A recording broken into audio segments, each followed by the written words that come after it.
Okay. Good morning.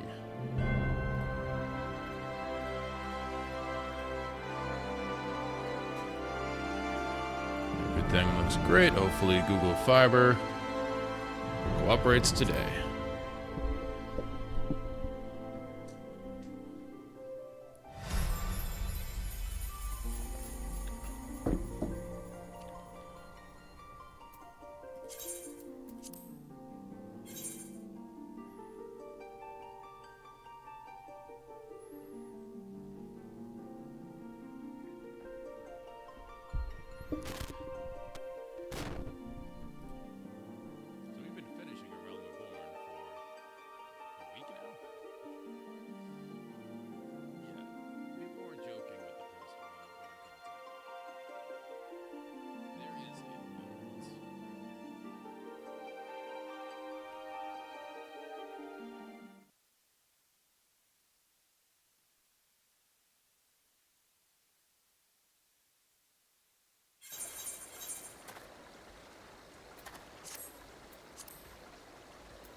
Okay, much better.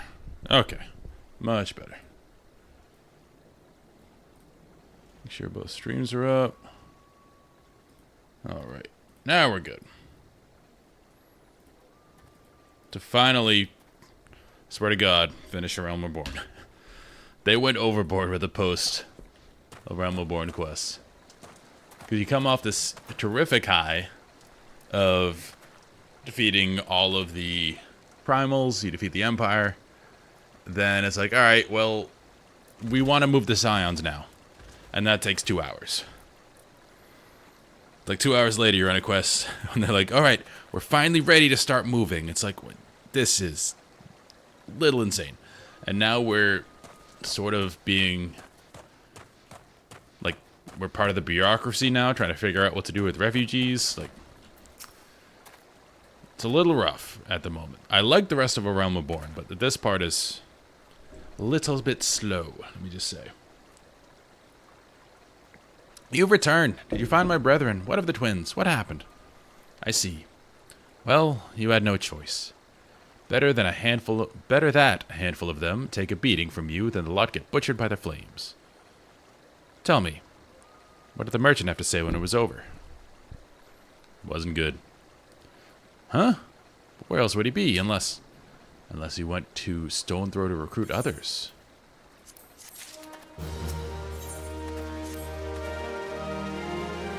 The merchant wished to approach the refugees in Stone's Throw, but was waiting until the flames withdrew their forces from the vicinity.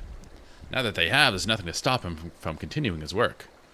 How many more must perish in pursuit of this futile cause? How much more suffering must we endure before it ends? Find him. Convince him to cease his mad quest. It will surely lead us to ruin. So there's a lot of fighting going on in the refugee camps. Everyone's mad at everybody, which, you know, happens when there's not a lot of resources.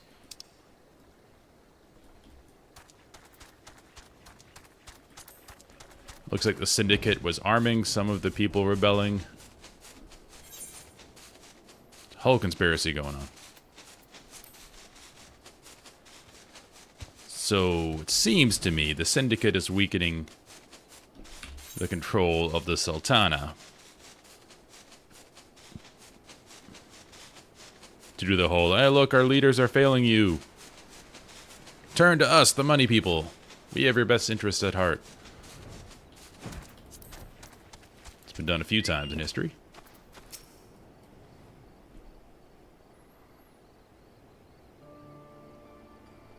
Sad music. Hey, have you seen my parents? Yeah, it was crazy.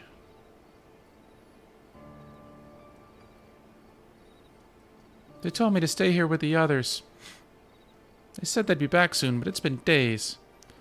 They left with the man from Ul'dah. The man said they were going to change everything, make it so that we could live inside the walls with everyone else. I liked it when he said that. I didn't like it when he talked about making the rich people pay. Everyone looks so angry. So we got a communist revolution here in Ul'dah? And I got scared. Say, mister, are you looking for someone? Someone's stirring up trouble. You mean the man who left with my parents? But I don't know where he...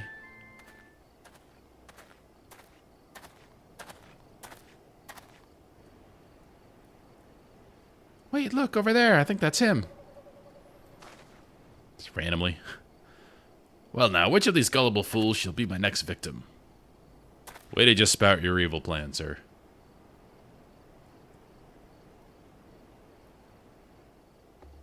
You, He's getting away. Get him, mister.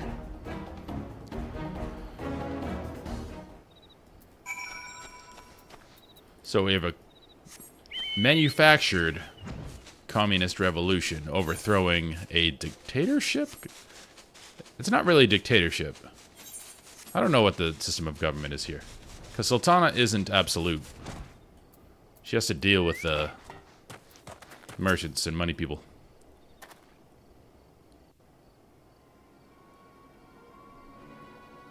This is the evil music. You again? Why are you pursuing me? Because you're kind of evil and taking people. Sedition, treason, revolution. That's preposterous. Who has filled your head with these lies? Refugees? The self-same refugees who terrorized the streets of Ul'dah. Ha. Yeah, those poor, dirty people. You have no evidence to prove your accusations. None. Yeah, I saw you with the people. No, I will not accompany you to the Hall of Flames. You have no right to detain me. I'm bigger than you. But for the sake of argument, let's say I did do the things you claim. Surely you don't think I give a kickerns? Arse about politics. It was business, only business.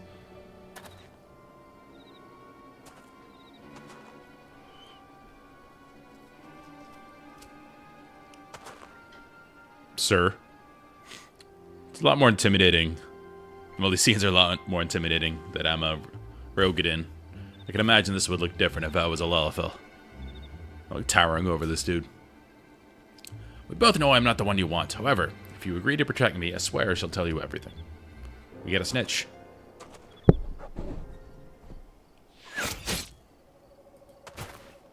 That's what happens to snitches. Well, this is a bit more than stitches, but get the drift. What's all this commotion? 7 hells.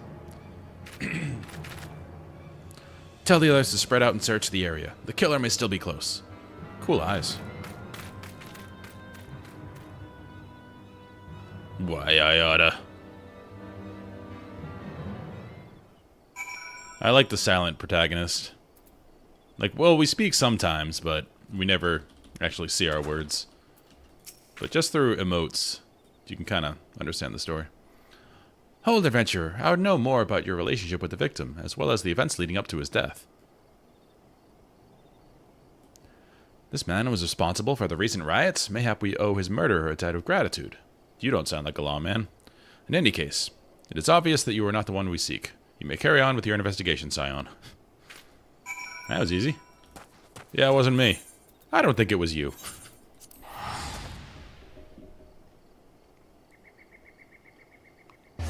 Well, to be fair to him, it's not like we had a bow on us. But, you know, with my size and strength, I could definitely stab a dude with an arrow if I wanted to.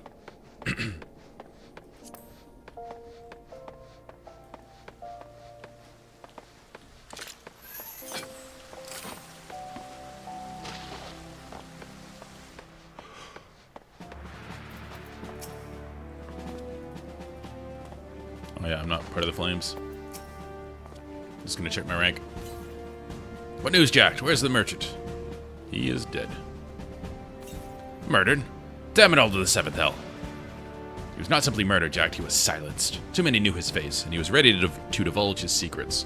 Do not despair, though. We may be closer to identifying the true orchestrator of these riots than you realize. Sweet. The Flame General left word that you are to proceed to the Fragrant Chamber as soon as you return. He wishes to discuss your recent discoveries, as well as the results of your own investigation. Master Alphanut has already been informed and should be waiting for you outside. Pray proceed to the Royal Promenade with all haste and speak with Bartholomew. Okay. Good morning, Astrid.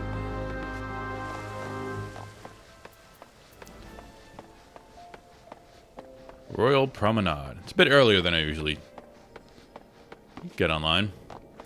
I'm trying to finally get through this story. Because I swear, post, like, A Realm Reborn story is longer than, like, 40 to 50. It just keeps going.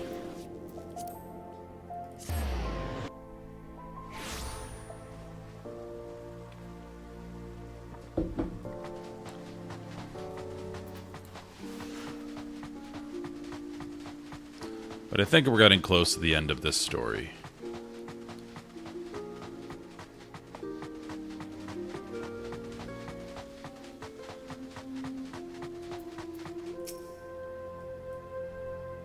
We have been expecting you, sir. Please proceed inside. Paladins do look pretty nice. Commander Swift has kept us Hey, voice apprised acting. of your recent activities. You've made great strides towards quelling the violence. Despite our best efforts to determine what provoked this uprising, truth continues. He has the to perfect elude us. voice for his personality. Have you Yes, uncovered despite my... and shed No. some light on the mystery?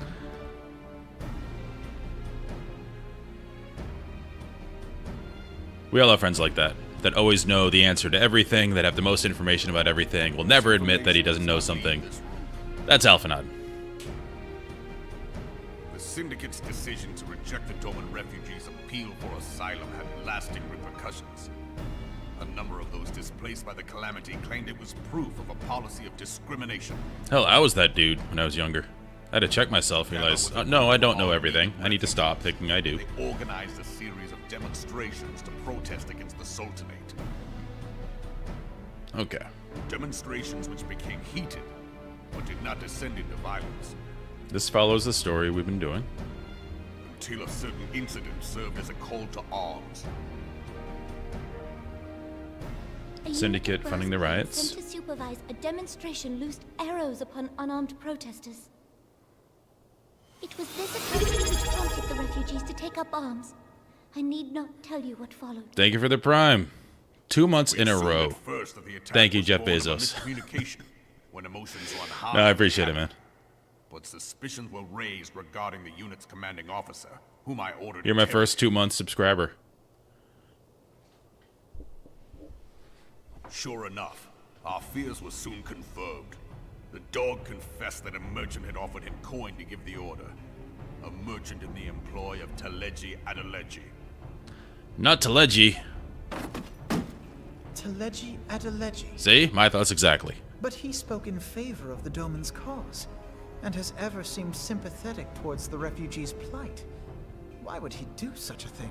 They do make Lalafels the most, like, cunning little bastards. I think they go out of the way to do that because they look like 8-year-olds. So to annex the Cartano Flats. they just make them Refugees assholes. may establish permanent settlements.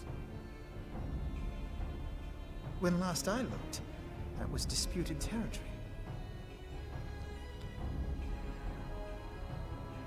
Aye. Some might even call it a battlefield. Look at that shin.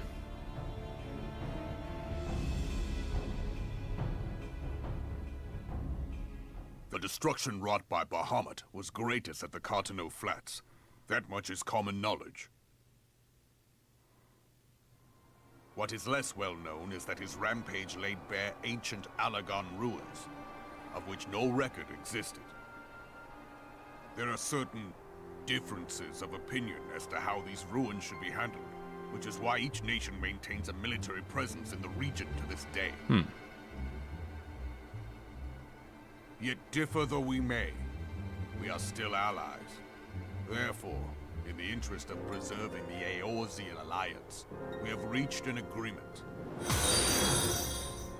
Any conflict which may arise during the course of military exercises Oh, thank you for the follow, Astrid. shall have no bearing on relations between That gets our me to my nations. 60 goal.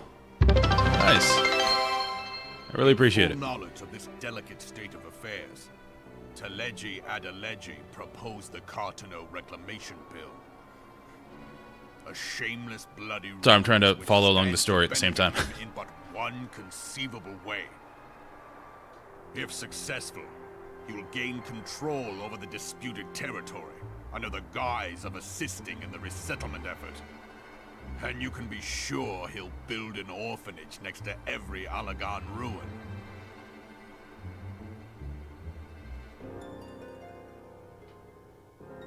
The man would threaten the unity of the Eorzean alliance and risk countless lives for personal gain. Even this little cutaway is a throwback to Final Fantasy VI. Whenever they talked about a character, they would put him just on a black background like this. Independent of any faction and beholden to none of his fellows on the Syndicate. By inciting the less fortunate to violence, he hopes to convince others that the Cartano Reclamation Bill is the only viable solution. His sympathy for the plight of the Domans was not but posturing to gain credibility with the refugees. Of that there can be no It's all coming together.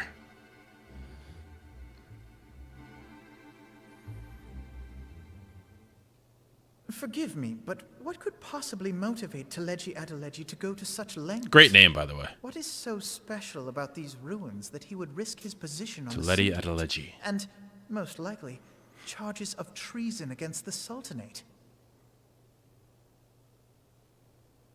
Omega. Pardon?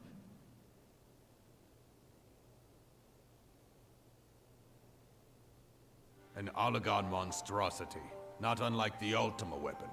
Mayhap larger, we know not. This is the It has yet to third be fully excavated. weapon like the Ultima weapon we found. Allagan inscriptions indicate that it was created to fell Bahamut himself. Last one was in the Crystal Tower. If accurate, it might explain why Nail Van Darnus chose to bring the Red Moon... Astrid, thank you for the Prime. Flats. Given the ends he went to ensure a... Very much appreciate it. Destroying the one weapon which could stay the Elder Primal may well have seemed like good sense. When first I bore witness to the power of the Ultima weapon... The fact that people I enjoy the took stream the makes me evidence of very my happy. senses. And now you tell me there is another such weapon. One which could contend with Bahamut. Because for me, Bahamut?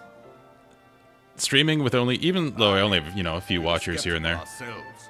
it makes single-player games a lot more fun. And there's a lot of other single-player games I want to do now that I have, a small, modest audience, but it's a lot more fun with people that enjoy the games as well. Fossil than a tool of war, having long since ceased to function.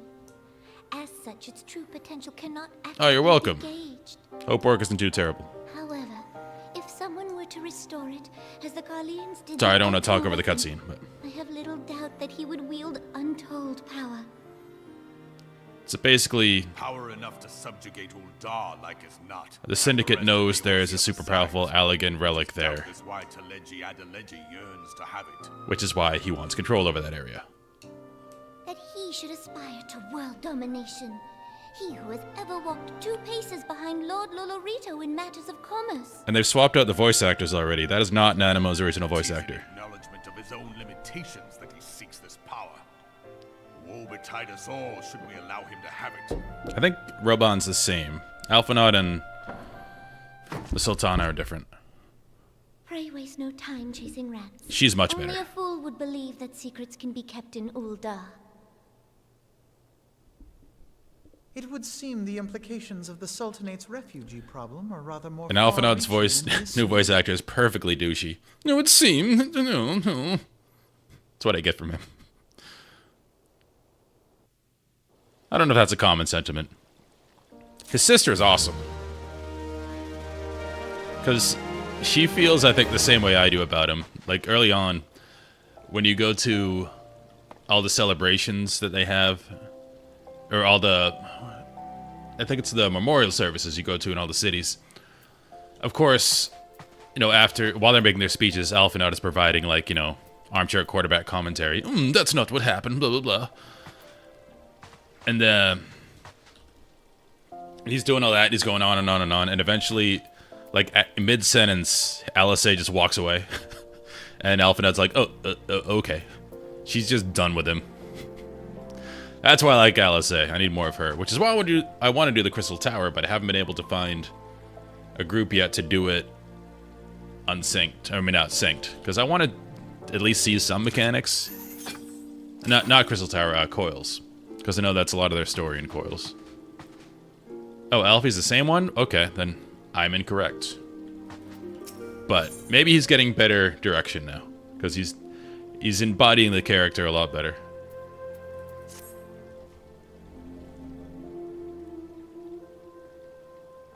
I should be glad to know the truth, and yet, the thought that all this chaos was the product of one man's lust for power sickens me. How long do you think they intend to hide the existence of Omega from the Scions? That they even felt the need to do so is most troubling. Bishop King, this is Final Fantasy XIV, the MMO. It would be in our best interest to learn more of the military activities in the disputed territories. You are, of course, the scion best suited to the task, naturally. Corporal Barra. Do take a moment to visit Maelstrom Command and make inquiries at the earliest available opportunity. I do want to level up in my company. Begone, whelp! This is no place for children. Because they have a cool outfit when you get to a certain level. Soldiers have had enough. I'm sorry.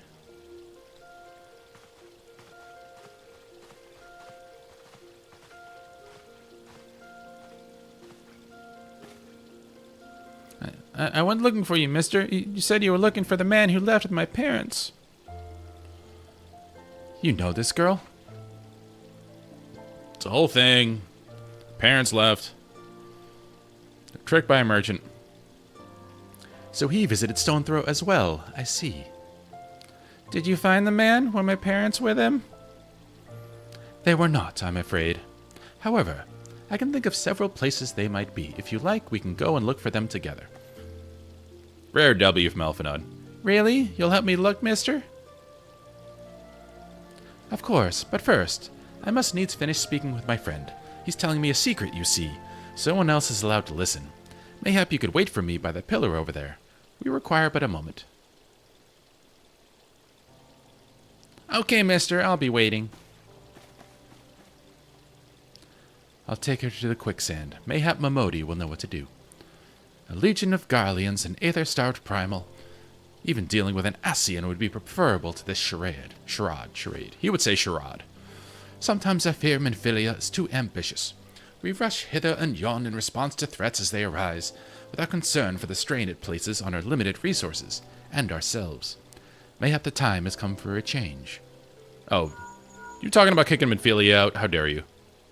Jack, this is Minfilia. I know this is sudden, but I must ask you to return to Revenant's Toll with all due haste. The situation in the Twelves Wood has taken a turn for the worse. We'll explain in detail once you arrive.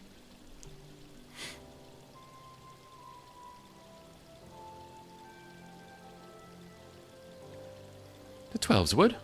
The primal threat she spoke of before has been confirmed. I have received no reports of Ixali activity, which leaves the Sylphs? Go, Jack. You know as well as I that the appearance of a primal takes precedence over all else. Oh, and when you arrive, do inform the antecedent that while I am grateful for her concern, she needn't fear for my safety. I am more than capable of protecting myself.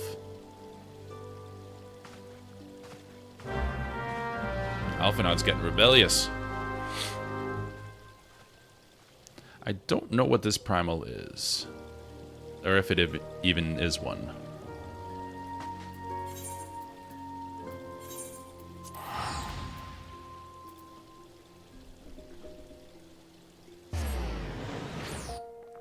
Yeah, the other primal I haven't done, the only ones I haven't done, only instances I haven't done, is Coils and Odin. I could not find an Odin group either.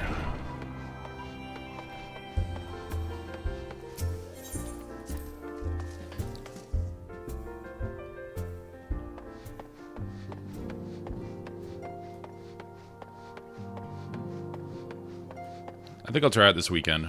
Probably have enough time to just sit in a group. Get enough people. Coils is the big one because there's a lot of story there. It is a relief to see you healthy and hale, Jack. The latest news from Ul'dah was most disturbing. It's kind of crazy. Syndicate's going wild, causing riots. Clearly, the only injury Alphinaud suffered was to his ego. Doubtless it will heal ere long. That's why Minophilia is my girl. Throwing shade at Alphinaud. The other scions will need to be present for this meeting. If you are ready to begin, I will summon them now. It's like the writers knew the reputation Alphinaud had in ARR, and when they did the post-content, they brought it up.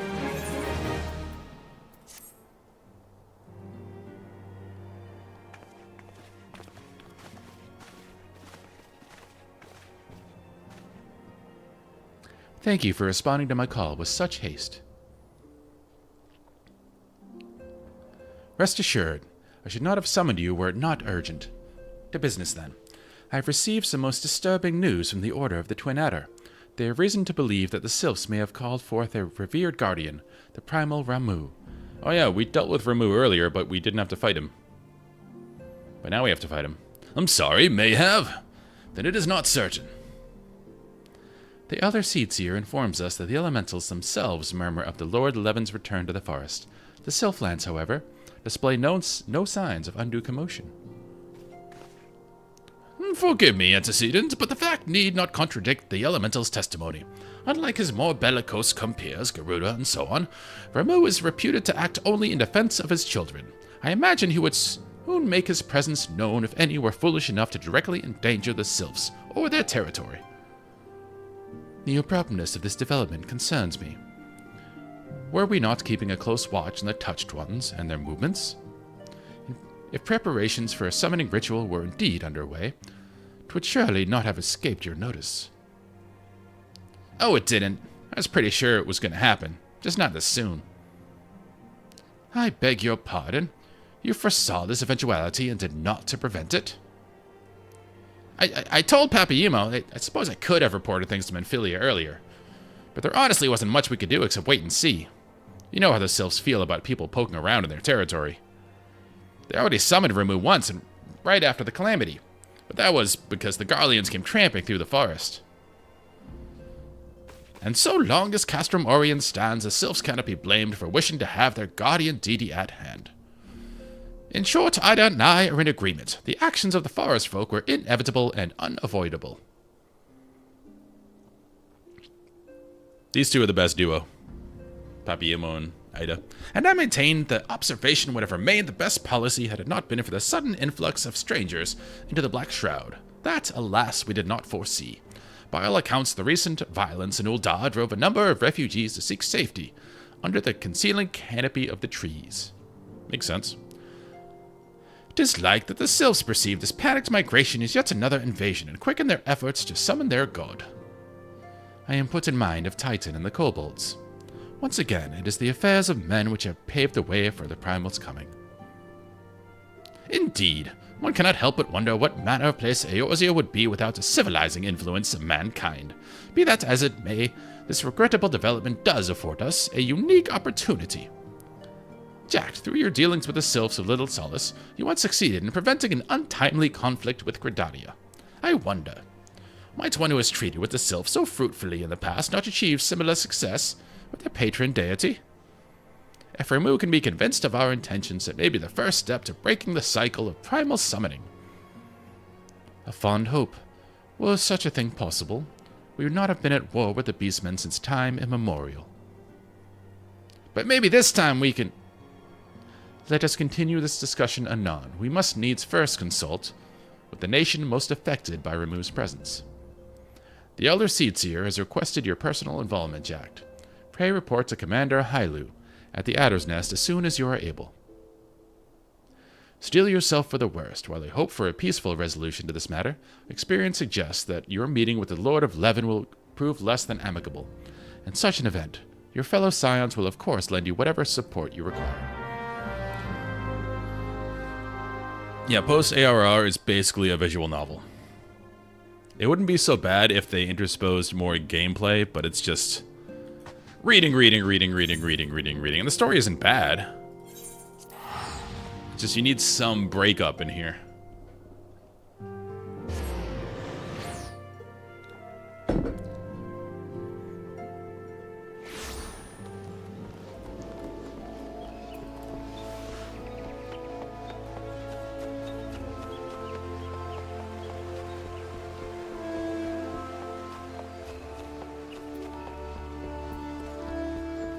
Hi, Lou, my bro. We've talked a lot. Jack to the Scions, your arrival has been most anticipated. The appearance of a primal has ever cause for alarm and unease. Though my men stand ready for any eventuality, I know of none more qualified than you to snuff out this threat. Indeed, I would have you do so without delay. The Elder Seedseer, however, would speak with you first. She's of the opinion that your diplomatic, rather than martial, skills may better serve our cause. I will leave further explanation to our learned leader. Pray make your way to Nofaga's altar. The conjurer and attendants will admit you to the lotus stand. Okay. It's this way. I wonder if they swapped out her voice actor, because she was also quite monotone. I am the Elder Seedseer. The other scions have already arrived, sir. May I show you in?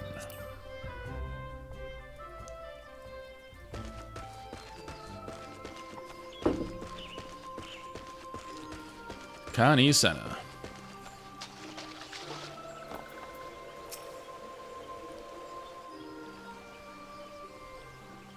Scions of the Seventh Dawn, on behalf of the people of Gridania, I bid you welcome. Your presence is of great comfort to us all in these days of uncertainty. She sounds different. I summoned you here to share tidings of a most urgent nature. But a short while ago, the great elemental spoke, and his voice was clarion in its intensity. Ramu is returned unto the forest. Scarce had his words ceased to echo in mine ears when we were visited by an emissary from Little Solace.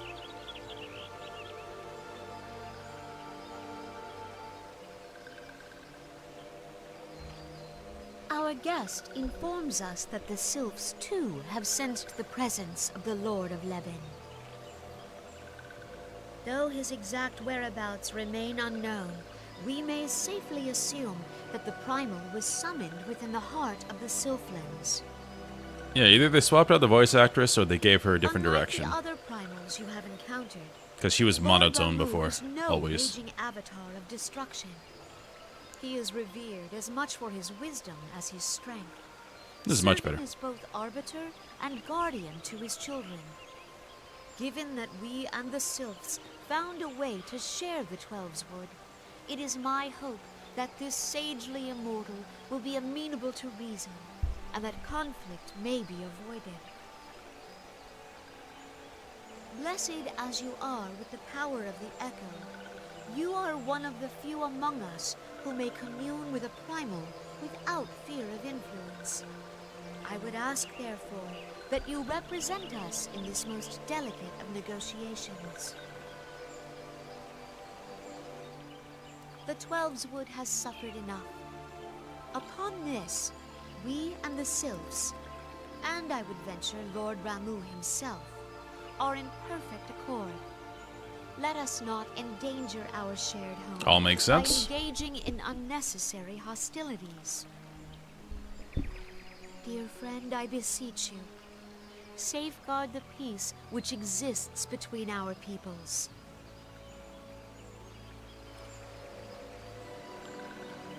That helm looks kind of silly with the visor up. You have my thanks.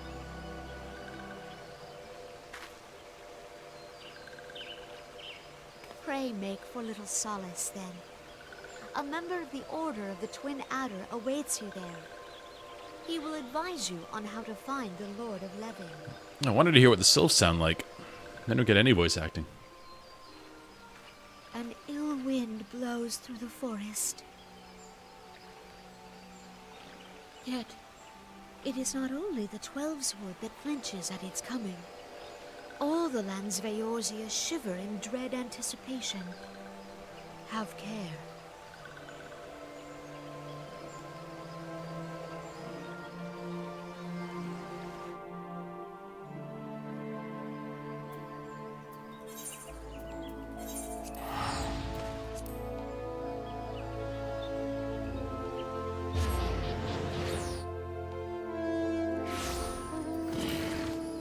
Let's take my helm off. Put my bow on. We're out in the wilds. Bow is the coolest weapon I have so far. It extends when you take it out. You can punch people with that too.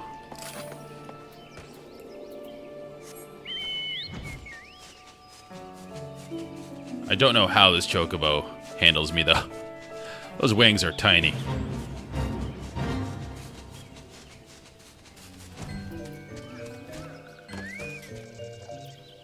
What's up, Emma? We are still finishing a realm reborn. Checked up the scions. I was told to expect you. I understand you go to treat with the primal Ramu herself. A non-enviable task, but one for which I have no doubt you are well suited. I've been told that your fellow scions are conducting an investigation of the area as we speak, that we might ascertain the location of where the Lord of Levin might be found. I would ask that you abide here until they return with their findings. Give me more gold. Alright. Did I abide enough? I was told that a messenger would be sent as soon as your fellow scions finish their investigation. I do not imagine it will be much longer. Oh no. The diction of the sylphs is difficult. This one returns, and returns with good tidings. Wise ones have finished searching, and have wisely identified the precise location where the Touch One summoned Lord Ramu. Your timing is impeccable, my fluttery friend. Might you be so kind as to escort this good man to his fellow scions? It would be this one's pleasure, Walking One. Please, come with this one. I do enjoy how, like halfway through a conversation, if you say something stupid, they'll call you Wise One, then call you Stupid One. You always know where you stand with the sylphs.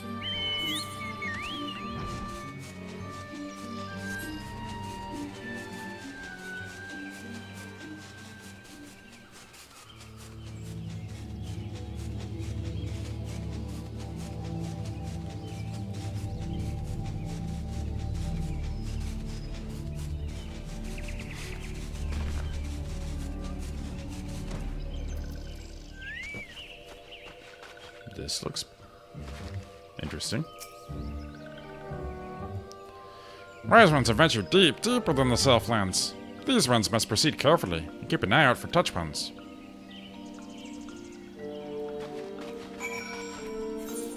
Well, considering I can fly now, don't have to be that careful.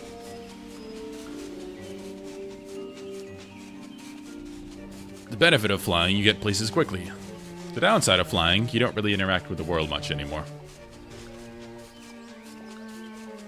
It's a problem WoW has tried to deal with for a while, to varying success.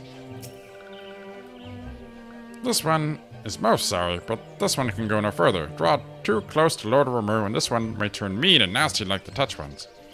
And so this one must say farewell for now. Walking One will find wise ones not far from here to the south. Go in safely, Walking One. This music.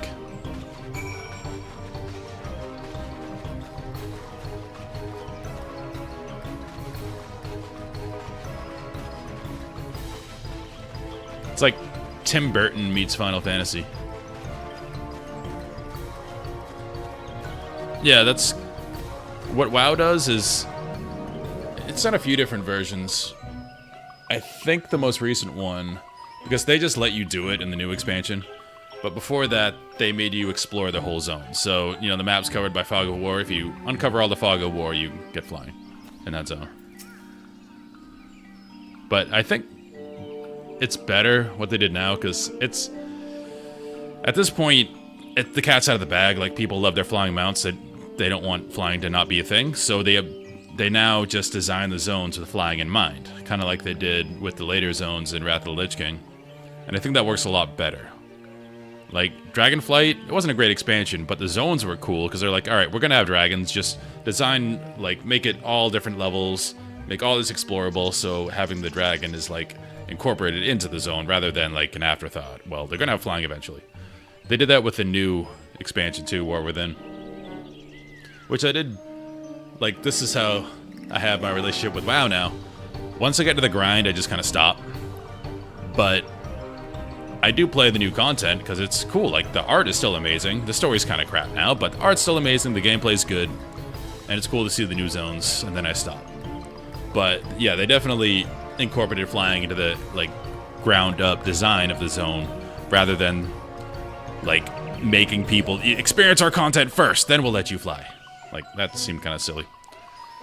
So it's actually you. I am relieved. For a moment, I thought we were dealing with another one of those confounding sylph tricksters. Papayima doesn't like the sylphs. I swear, with them wreaking havoc with their skin-changing magics, it's a wonder I was able to finish taking my measurements. Yes, it was quite the ordeal.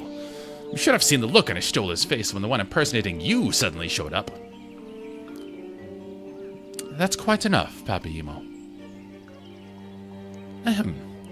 My apologies. It's not like me to ramble so.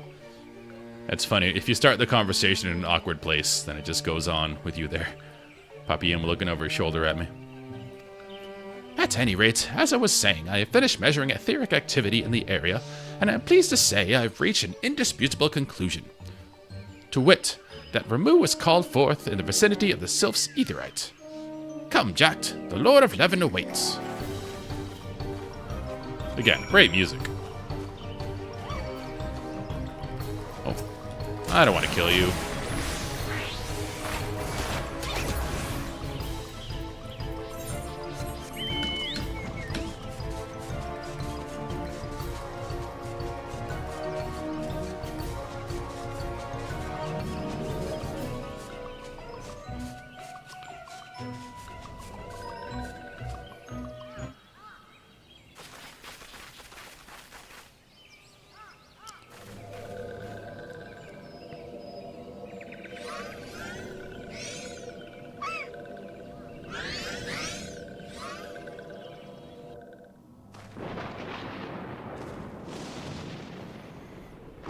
Ramu's pissed. Nora betrays thee, servant of Hyde.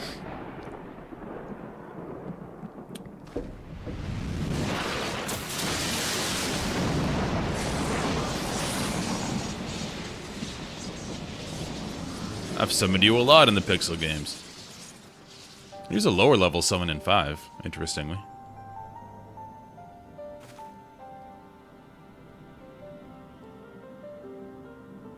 Thou art the bringer of light, bane of Ifrit, Titan, Garuda, and Leviathan.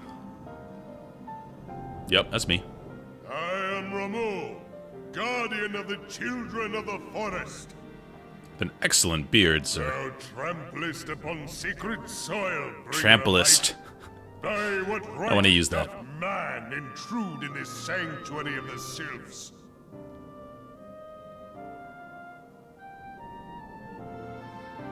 The Gridanians proffer peace? Their words are born of delusion, thine offer an insult. That was a quick judgment, sir. Thou speakest of harmony, yet carest not for my children's desires. They did but wish to dwell beneath these boughs in solitude. Yet even that was too much to ask of man. Thus did they turn to me for succor. The sentence I pronounce upon thy kind is just. Redanian or Garlean, it matters not. The good intent of one excuseth not the misdeeds of the other. Thy conflict He's excusing his racism. anguish and misery unto the forest. All blame doth lie with the darkness that resideth in the breast of man. A little bit of Miyazaki thrown in here. Whence sprung this calamitous seed? In the beginning no such duality existed, or light and dark given form when man was born. It would explain much, not least why strife and sorrow follow ever in thy wake. Thou canst not deny the urgings of thine own nature. This could be straight out of Princess Mononoke. Knowing that thy mere presence here portendeth tragedy, wilt thou persist in this pretense of peacemaking? Yep.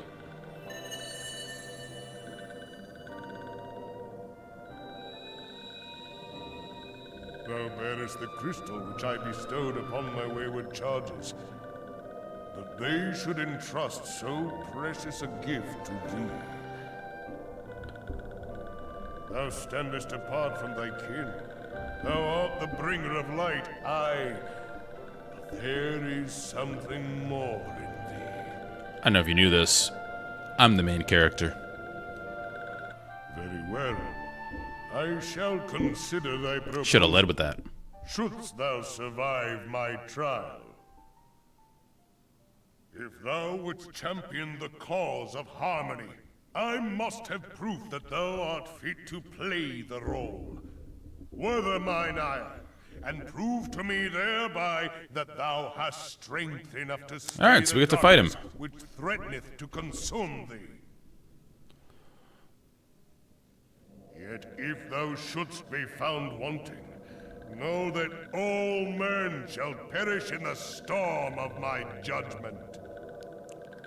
First time I heard that phrasing, found wanting, Old English phrasing, I think was in A Knight's Tale. You have been weighed, you have been measured, and you have been found wanting. Come to me, bringer of light. I shall await thee. Now I wanna on watch the that movie field again. of battle.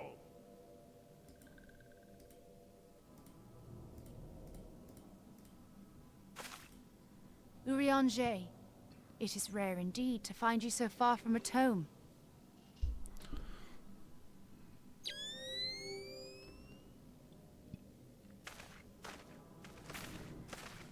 The Lord of Levin himself. Never till this day had I looked upon his visage, save in painted renderings made faint by time. Ever shall this scene remain etched in my mind's eye. Urianger is kind of like the brown My Aja lady. in Wheel of Time, if anyone knows that reference. Seems like he doesn't care about anything going on, he just wants knowledge. However he gets I it, must beg great. thine aid on a point of research. If thou art resolved to face Lord Ramu, I would ask thy leave to observe the event.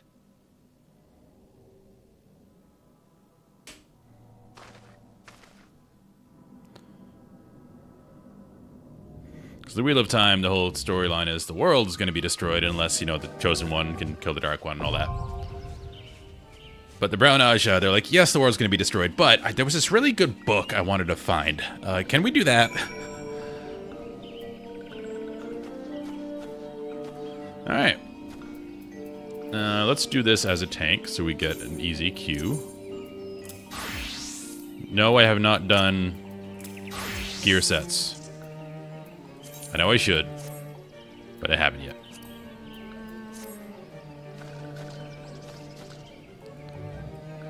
I do love my warrior outfit, though. I have the alternative outfit as well, but this one just speaks to me. And this axe. Because it looks like a staff until you take it out, and it, bam! Blades come out. It's pretty cool. Alright, anyway, that's cute.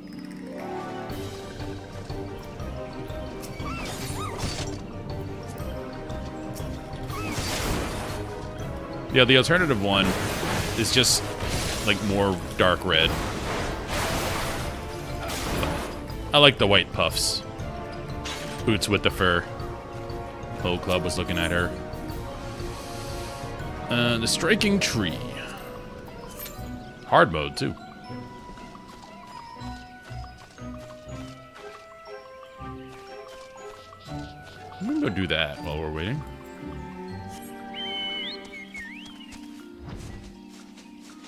Yeah, that's why my avatar's outfit has this armor on.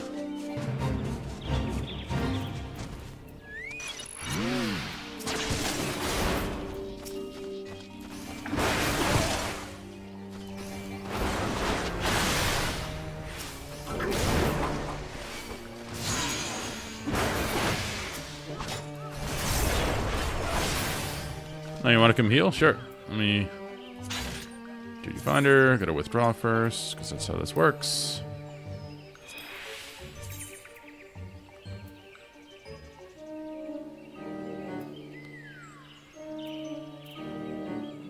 Were you I forget what your name was in game. Okay.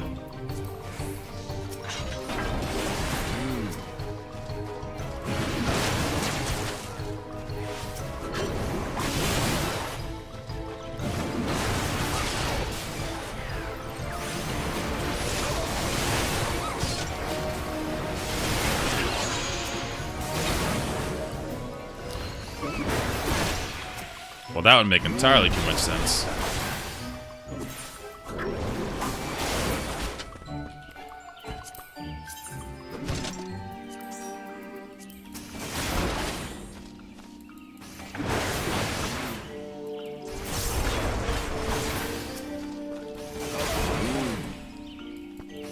Oh, well, you're leader.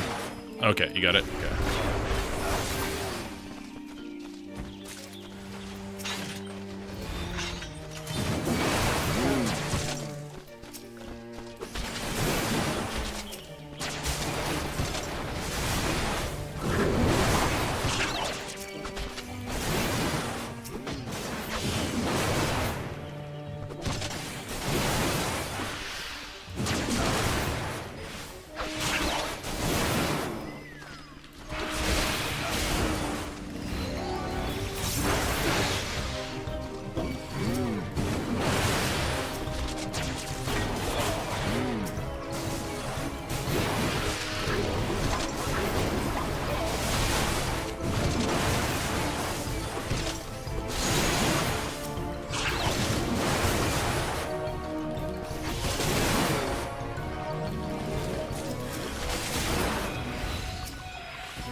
Surprised this is taking this long with a tank and healer.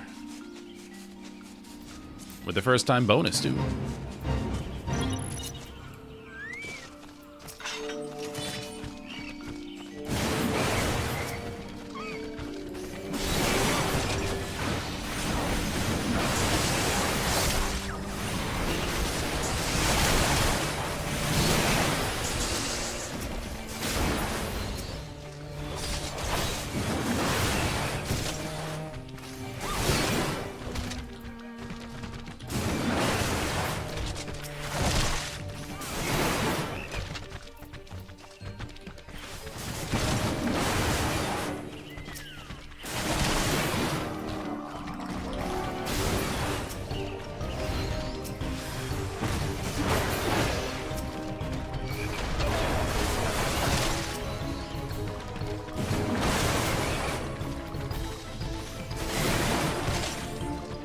labored leap. What an attack. Poor guy. That's all he's got.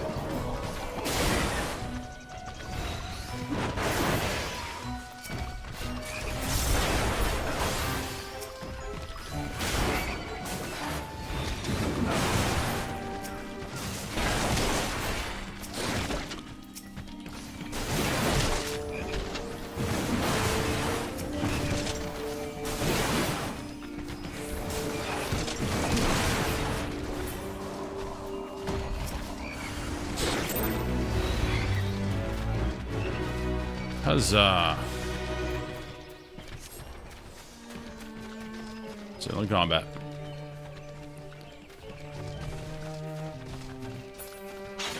Oh, we got a DPS. Getting there. Still in combat.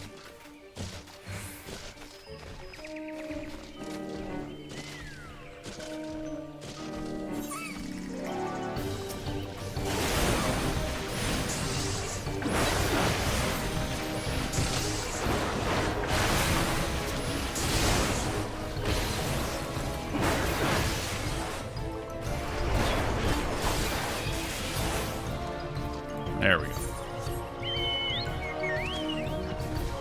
We'll head over there. Not much else to do while in queue. Usually these story-based raids have been pretty quick. Because what this game does excellently is make all of the content relevant to all levels, which helps a lot when you have people leveling and obviously needing people to help them do the raids.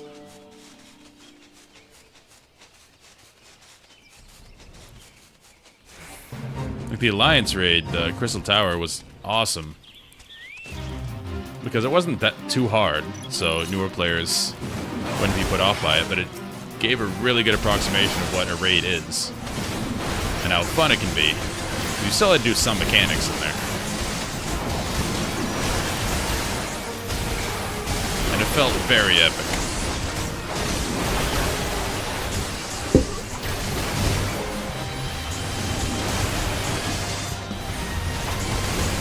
These guys are actually hurting.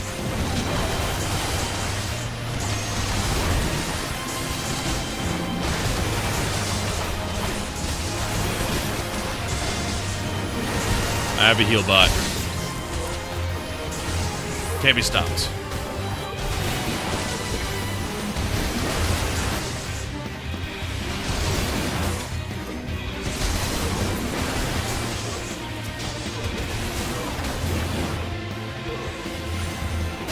Oh. This is one of those where you just have to kill one guy.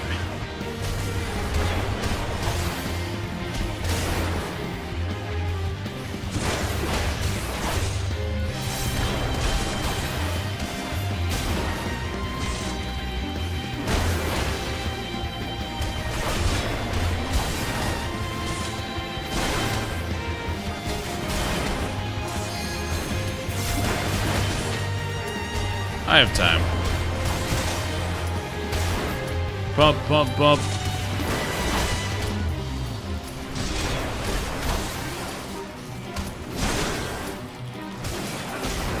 We're pumping, we're pumping.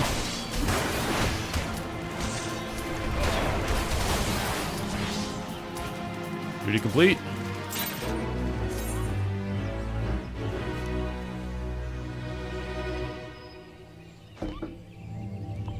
That's what's called efficiency right there. I've no idea what this boss does. I'm going to just tank him and hope for the best.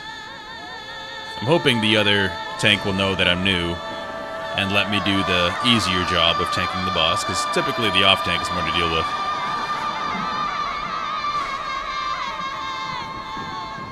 They got the lady from Troy. That music.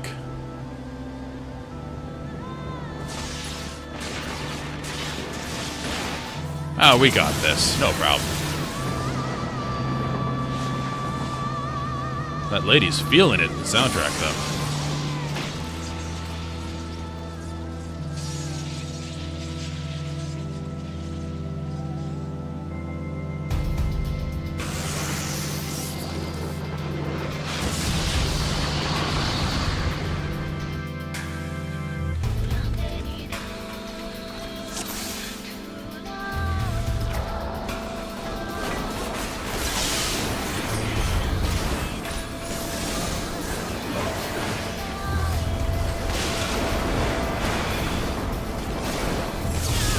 Hope he doesn't ton off me.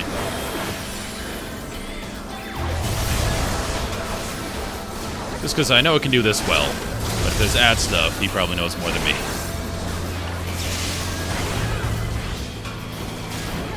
Thunderstorms, that's for the DPS.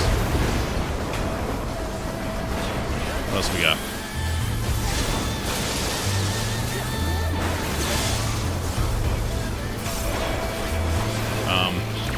That sounds bad. I'm gonna reprisal you.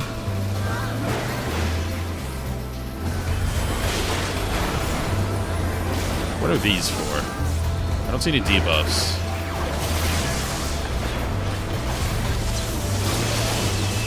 Alright, that hurt. Felt that.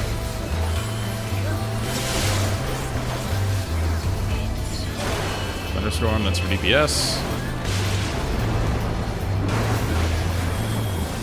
Prove that our words are no more than empty banter.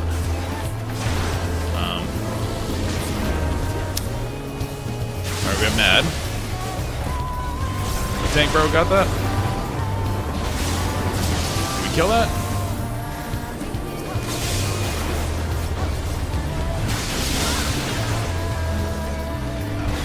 Oh, I'm gonna kill it.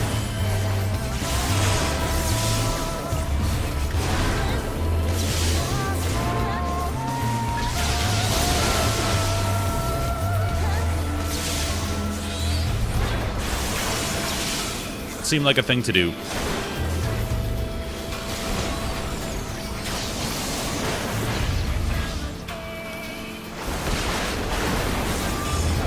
Alright, no damage. Good for the end. They got it.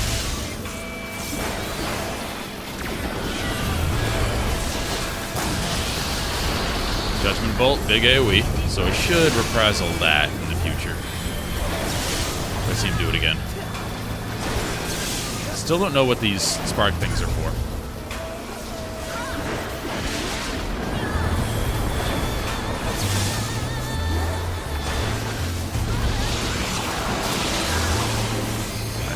That's big damage on me. Chaotic Strike. I don't know what this is.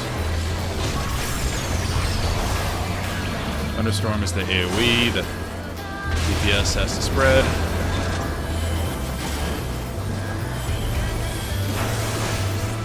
The AoE again.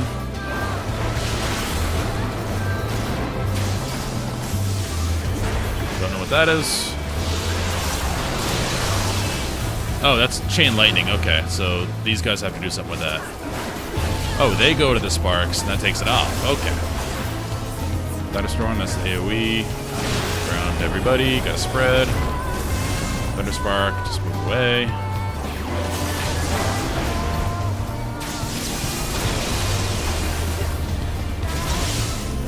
Don't know what that was, but it really hurt. Just gonna pop defensives because we can, and the fight's almost over.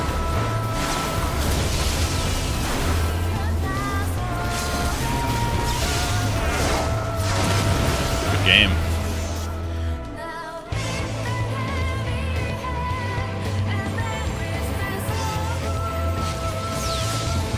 That would be a fun fight, extreme mode, because it's so cramped. I'm assuming the AoEs get way more extreme in extreme mode.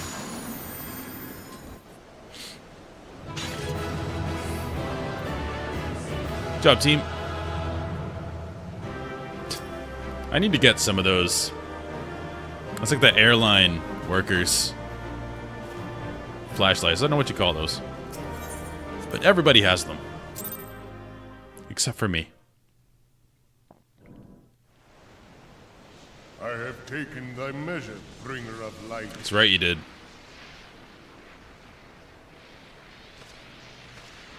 I am Batman.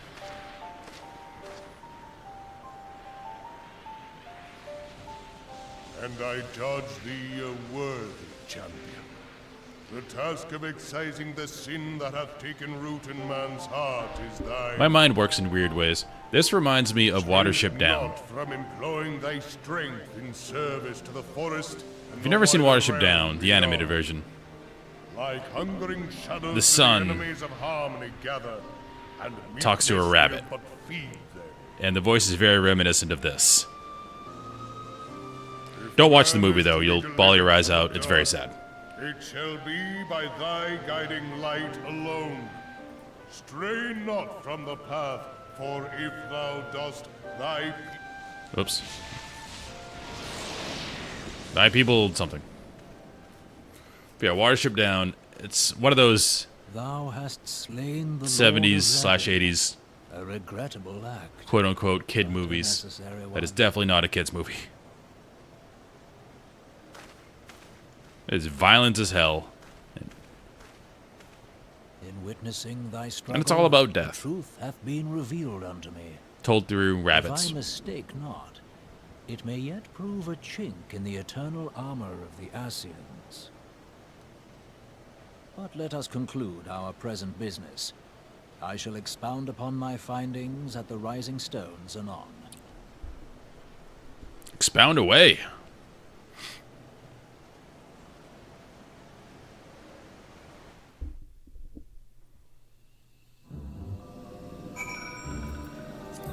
Alright, let's go back to good old Bard.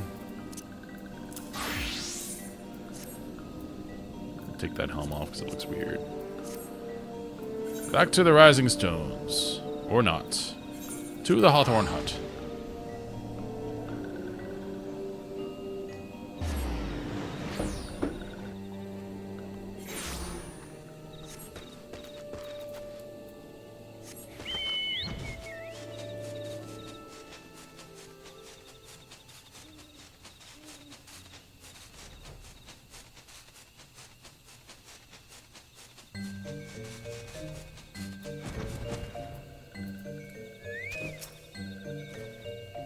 Doctor, you have returned.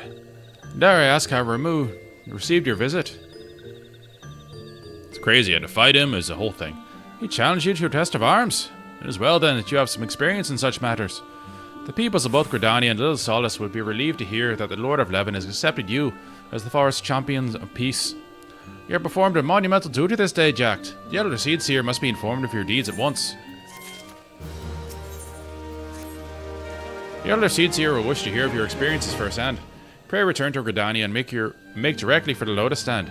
The conjurer at Nofika's altar will be expecting you. Fare you well, Jack. Alright. Let's do that.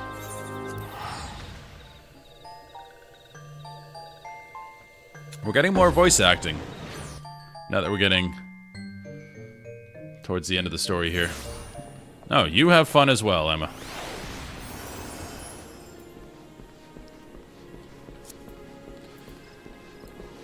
Thank you for the heals.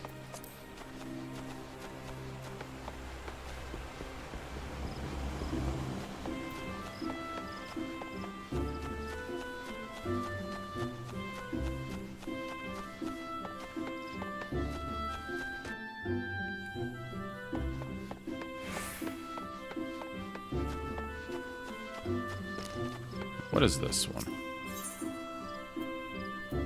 Conjurer's Guild. Look how he just ported here. Welcome back to Honored Scion. We knew of your mission who knew of your mission have been most anxious to see you return. The Elder Seedseer awaits you within. Oh, they're from the store. Oh, okay. Well, everybody has them, so... Now I want them. You are returned to us, dear friend, and none the worse for bearing the heavy burden That's that right. I did press upon you. Most glad am I of this. I am informed that your efforts to negotiate a peace with Lord Ramu ended in conflict. Pray tell me. It wasn't what conflict, it was befell? more of a test. It's crazy, the soundtrack was going on, this lady's Ramu yelling in the made background. Trial of you? I fear there is truth to his claim. It is the darkness within us that attracts the darkness without.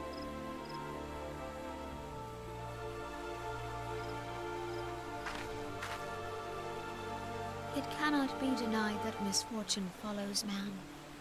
For evidence, one need only look to the conflict brewing in Cartano, or to the rising flood of refugees.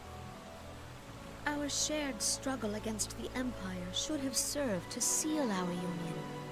Yet the ties which bind the Alliance strain under the weight of gross self-interest. As the scars of the Calamity begin to fade, so too does our sense of common purpose.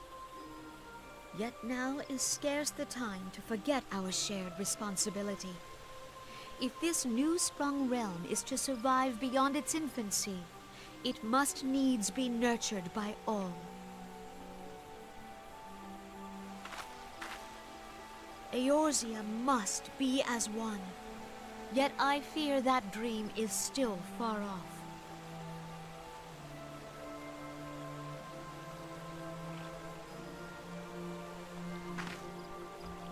On behalf of the people of Gridania and the Elementals both, I thank you for all that you and your fellow Scions have done. She's much more engaging to listen to now. She was Queen Monotone before. Have I been compelled to look to you for aid of late, and offered all too little in return. As leader of this nation, I Hey, shall finally endeavor someone's to prove recognizing a more it. worthy ally to your cause henceforth. Done a lot for you people.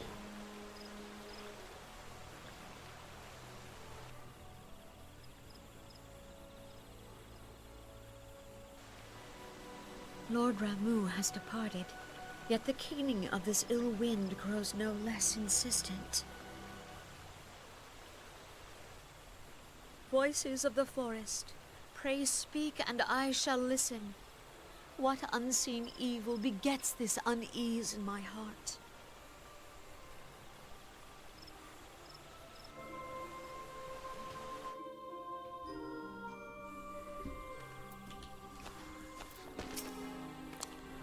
Thus ends another daunting mission, eh, Jack?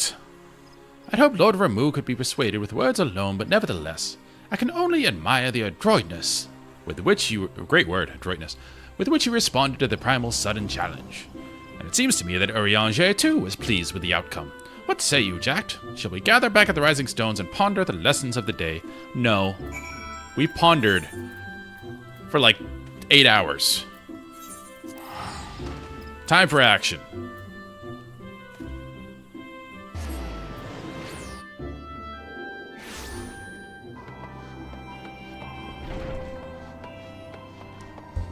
Now, in all due fairness, this content was probably released over a series of patches originally.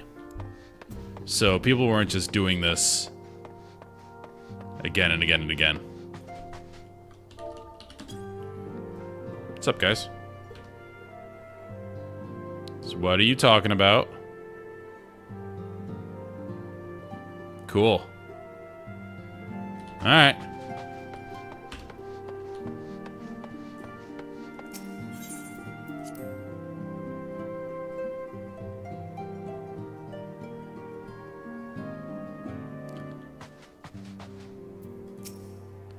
Welcome back, Jack. Word of your momentous encounter with Lord Ramuh precedes you.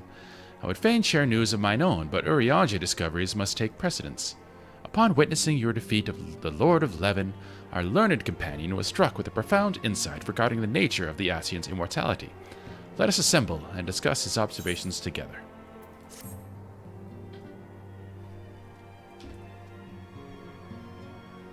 Sorry, I gotta respond to my boss. He's texting me. If everyone is ready, let us begin.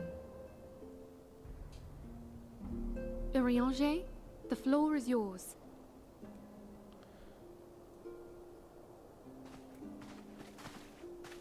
As all here assembled now know, in its final hours as our Order's headquarters, the Waking Sands did play host to a most unexpected visitor. I speak of the Ascian clad in white, Elidibus. Unwelcome though his presence was, his words that day did serve to confirm a truth long suspected, that the Ascians are eternal beings, to whom physical destruction is as a temporary inconvenience. In the intervening time, Urianger and I have striven to discover a means by which the Ascians might more permanently be slain.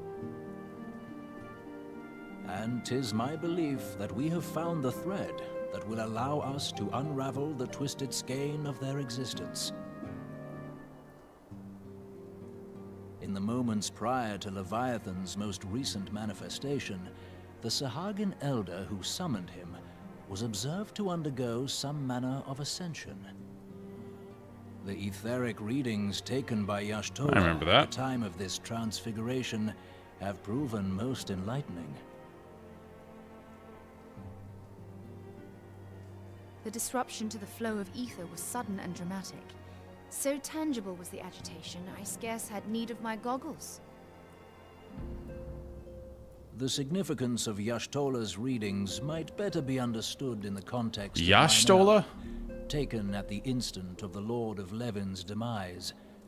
Unlike the primal, I wonder if that's just an Urianger thing, because Sahagin I was did not not hear it subject pronounced to like that. etheric dissipation. More ish, not Y'shtola. That's weird. Before discussing our new discoveries, it may benefit us all to recall what we know of etheric behavior.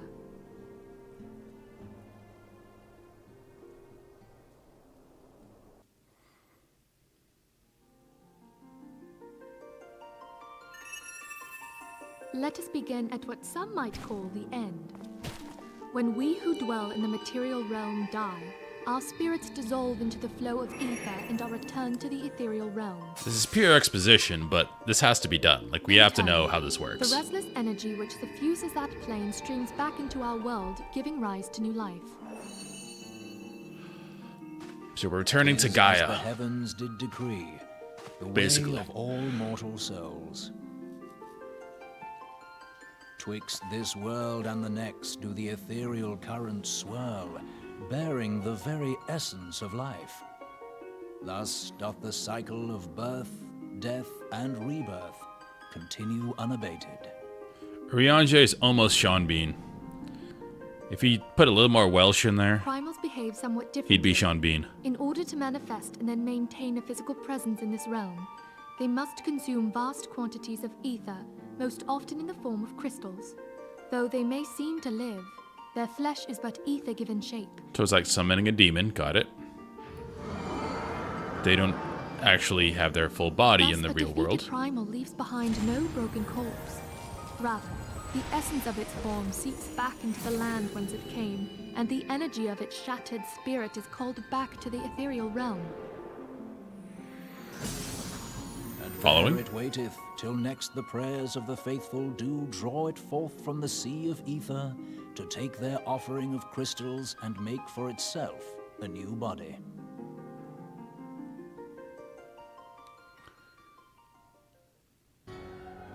You're justifying Which brings us on to repeated the runs in lore. The so-called immortals. They exist in a manner all their own. Quite. Even as the Sahagin elder fell to the Admiral's musket shot, I witnessed the release of an ethereal cloud, which immediately took possession of a nearby minion. A soul that dissipateth not upon the death of the flesh. The secret of life everlasting, and in the claws of a Sahagin no less. But I wonder, what would happen to one of these obstinate spirits should there be no suitable host for it to claim? If mortal death entails a return to the ethereal realm, it seems doubtful that the soul of an immortal would venture there. Nay, it merely withdraweth the distance, unto the shore of the ethereal sea, perchance, but no further. Yes, it exists in neither this realm nor the next, abiding instead in the space that lies between them. The Ascians took control of Thancred by means of a crystal of darkness, an artifact which, if our theories are correct, serves as a gateway to the place I have just described. I was hoping people had forgotten about that. I am sorry, my friend. For a mercy, the weary road of our research hath brought us unto an answer. The Sahagin ascended to an immortal state, but he did not possess a crystal of darkness through which to flee this realm. Thus was he consumed by Leviathan. If we could entrap the spirits of defeated Ascians in like manner, and thereby deny them resurrection...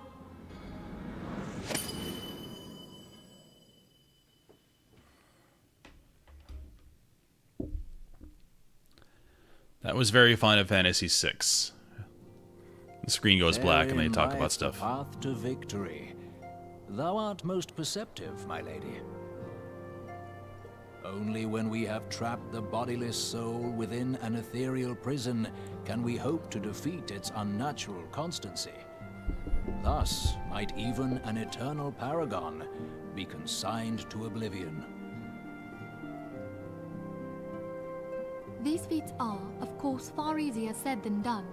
At present, we lack a viable means to entrap and extinguish an Ascian soul. Yet, I believe it to be possible.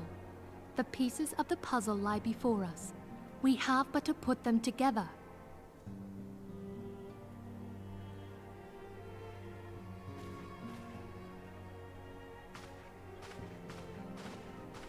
I will depart at once to convene with the sages of Sharlayan.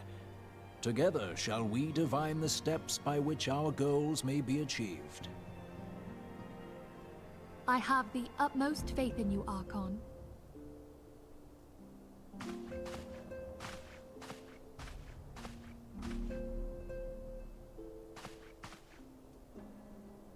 Beg pardon, antecedent, but I would raise one final matter. Even now, a Sharlayan survey party seeketh to ascertain the fate of the students of Baldessian. Their findings shall soon be known to us. Though you harbor feelings of dread, I bid you surrender not to sorrow, but abide instead in hopeful prayer. I shall, Archon. Thank you. Thanks, bro.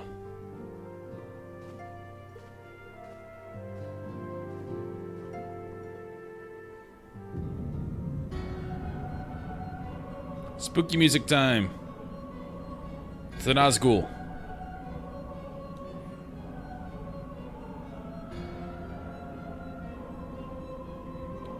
The Lord of Levin has returned to the Ether, as was Leviathan before him. Remu's acquiescence was most intriguing. Inferno, Vortex, Crag, Whorl, and Levin. All now have been humbled by the bringer of light. That's right. The limitless power of man, Hydaelyn's servant, grows mightier by the day. Yet he prospers at great cost to his mistress, whose strength is all too finite. 7 times have the masses survived the rejoining, but their souls are grown weak and wane. Yet even as it enervates, the ardor empowers our master. All that remains is to nurture the strength of the gifted, to forge the final key. And that is the task to which we bend every effort.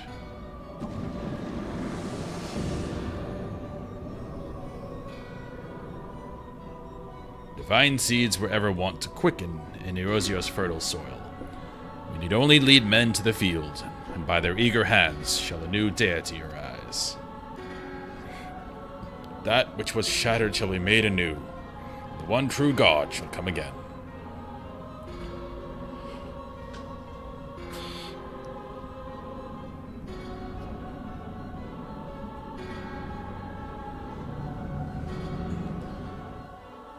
I don't know who that is yet.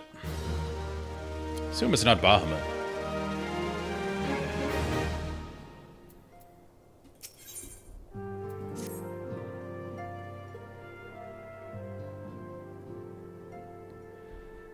Now the matter of Remu has, for the present, been put to rest.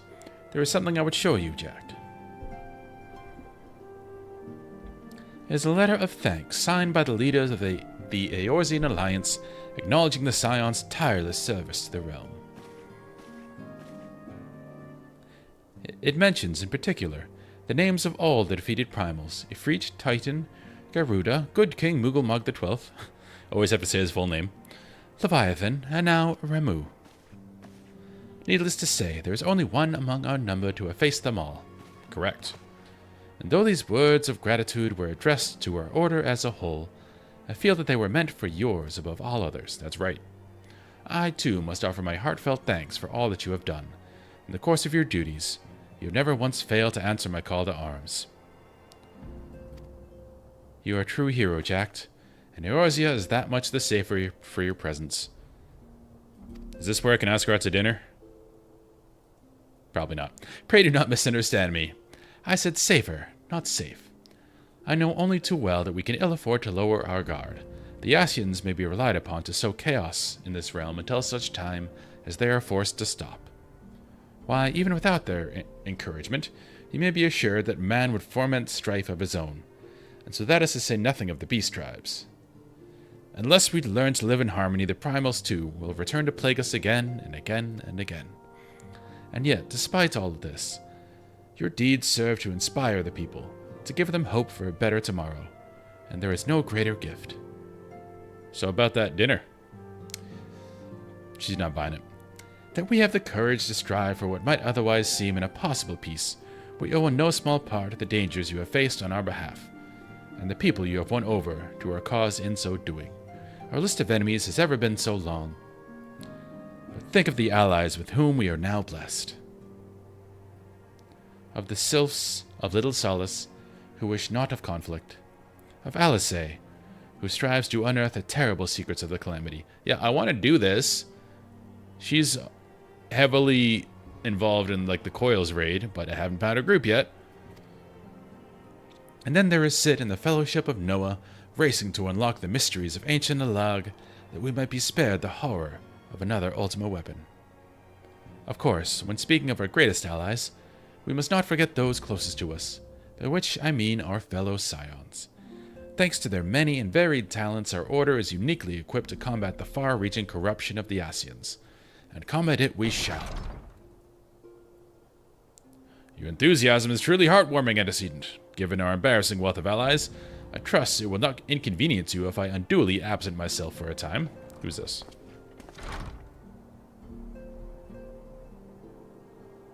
You can leave, bro. It's fine. Alphanod, I take it the troubles in Ul'dah no longer require your attention. There are yet some rumblings of discontent, but the air of simmering violence is largely dissipated. 'Tis to report that I stand before you now. That, and to speak with you concerning the new organization we discussed. Ah, I have a message for you from You recall the refugee girl, the one whose parents were missing? They were found unharmed. She wished me to pass on her thanks to you. Why, Alphanod, am I to understand that you made the effort to remember the poor girl's name? I look forward to reading all about her in your report. I do hope you left nothing out.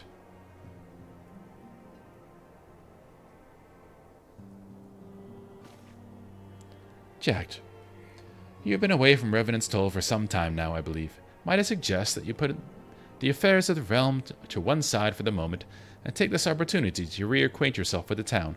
No! Which reminds me, one of the Doman children recently inquired as to your whereabouts. Yozen was his name. I believe he has some small matter he wishes to share with you. Why not oblige him with a visit?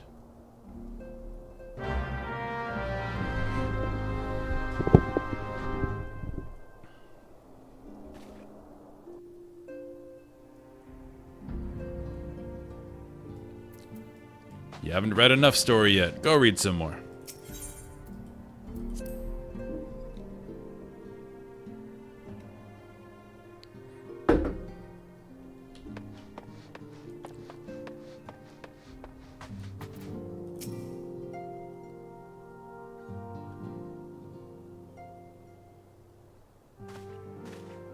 Look, it's Master Jack. He's back from his adventures. We heard you were all fighting primals, and that they're some of the strongest enemies you could ever face. I wish I could have seen you in battle. Anyway, we all want to be heroes, too, so we formed our very own Doman Adventurers Guild to protect all the Domans. Oh, do you think you could train us today, Mr. Jack? Maybe you could show us how you fight the primals. What's all this commotion, then? Mr. Builder and Mr. Coultenant. Coultenant. Did you know that Master Jack is back? So it would seem. Welcome home, Jack. My companion and I but recently became full members of the Scions, and I believe proper introductions have yet to be made. I am known as Hoary Builder, and this bookish fellow is Coltinent.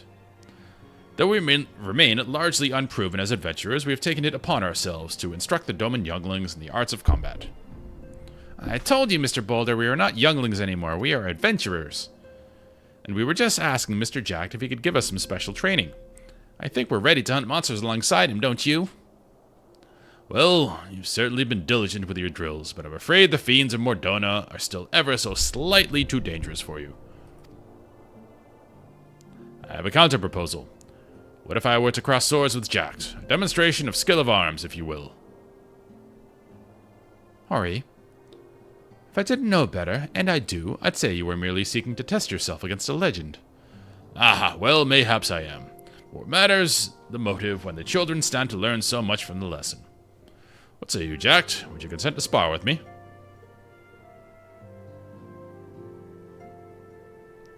Hurrah!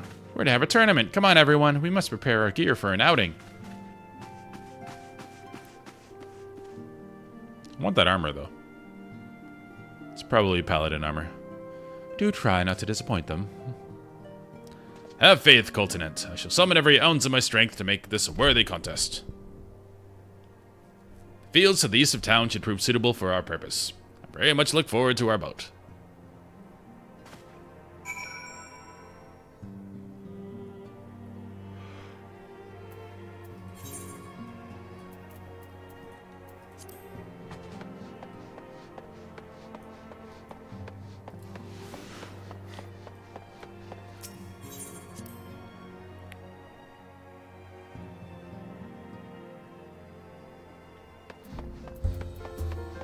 Seems like the more we play, the further away Heaven's Ward gets.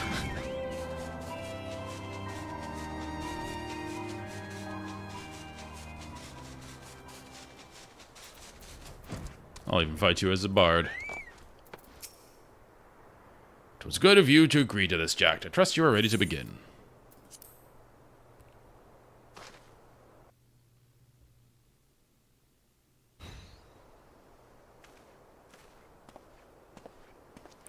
Very well. Let us not keep the younglings waiting any longer. Even the gameplay elements they have to exposit. Ahem, Hori. Are you certain you wish to fight him alone? This is Jack Two-Face. What better way to test my mettle? Pray allow me to attempt the first round unaided. After all, 'twas this hero's legend that led me to join the Scions to begin with. Without Jack to inspire my efforts, I would not be half the warrior I am today. Your point is well made, but remember, this is for the children's sake as well as your own. Should it appear the contest will end too swiftly, I shall add my spells to your blade work.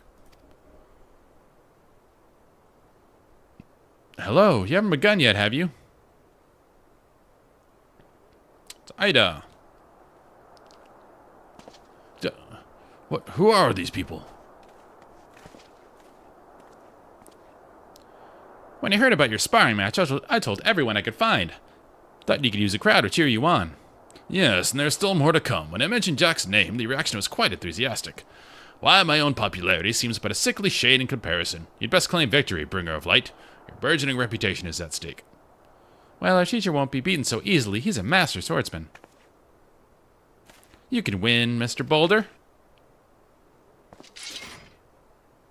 We shall soon see. On your guard.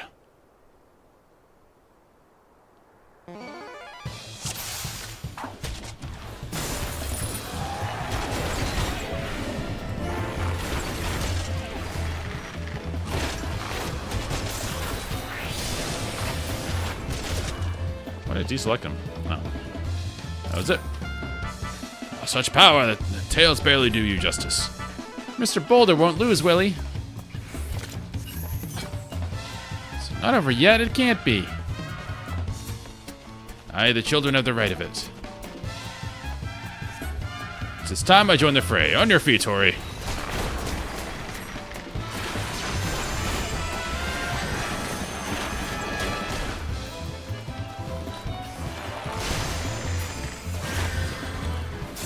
Thought this was going to be a bout.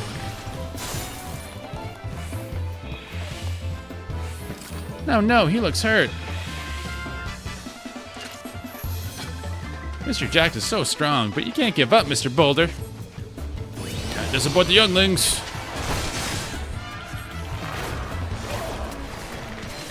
Never have I faced such strength. The lesson must continue. It's your example I follow. Surrender not to the implacable foe. Be awkward if we accidentally killed him.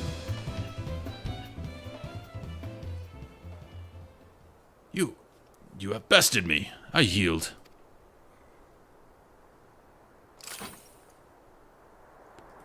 That was incredible. He beat them both at the same time.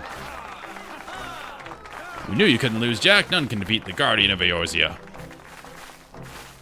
Now I see why they send you to deal with the primals. I have much work to do if I'm ever to attempt the same. Is this just an ego boost for us? And I'll take it.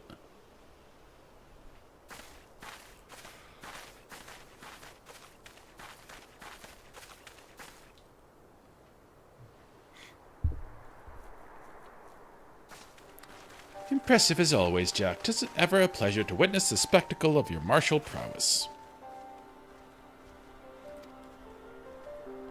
And judging by the smiles in these many faces, they too appreciate the hard-won strength that keeps the perils of the realm at bay. Guardian of Eorzea. Yes, that is a most fitting title. Do you recall when we first met? 'Twas at the memorial service for the Battle of Cartano. At the time, I was yet attempting to understand this land of Eorzea. I sought to grasp the reason why Grandfather willingly sacrificed himself to protect it. I shall speak plainly. My initial impressions were less than favorable. Dire problems abounded, and yet the effort I saw expended towards their solution was haphazard and half-hearted. I thought Eorzeans a foolish and childish people. Considering the shambles their home was in, I would not have been surprised if some had chosen to swear allegiance to Gaius in the order he proposed to enforce. The legate as a single-minded military invasion precluded any such switching of loyalties, of course. Were it not for the desire to continue Grandfather's legacy, I would have abandoned the realm to its fate long ago. The threats were too many, the nations too self-involved and unstable.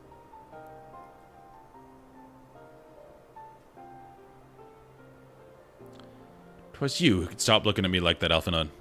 'Twas you who convinced me the salvation of Eorzea was possible. 'Twas you who taught me, through countless acts of bravery, that what my grandsire sought to preserve was not the land, nor its history, nor any single nation. It was the people, these wonderful, oft infuriating, stubborn people, that suffer blow after terrible blow, only to drag themselves back to their feet to face another day. Though he never put such feelings into words, I believe Grandfather's admiration for the inextinguishable courage grew into a fervent wish, a wish to aid Eorzea and its inhabitants in charting a course for the future. A wish that has now become my own. I, too, will endeavor to take up the mantle of a guardian of Eorzea and champion these people who toil towards a better world. Our cause, however, is not a simple one. The trouble that plagues us are of a scale that cannot be solved by the scions of the Seventh Dawn alone. No, what is needed to tackle the root of the primal threat, and effectively counter the schemes of the Ascians, is a new, expanded organization that operates beyond the limitations of nations and borders. If you would aid me in building such an organization, then pray let us continue the discussion back within the walls of the Rising Stones. He's starting to sound like a despot, honestly. We need to do what we want and not be beholden to anybody because we know better than everybody. It's basically what he's saying.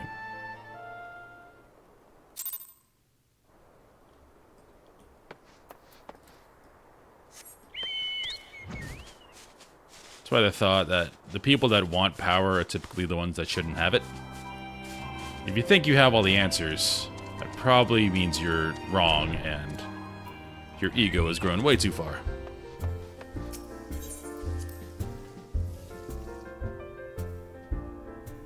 That's why like communism hasn't been a big success.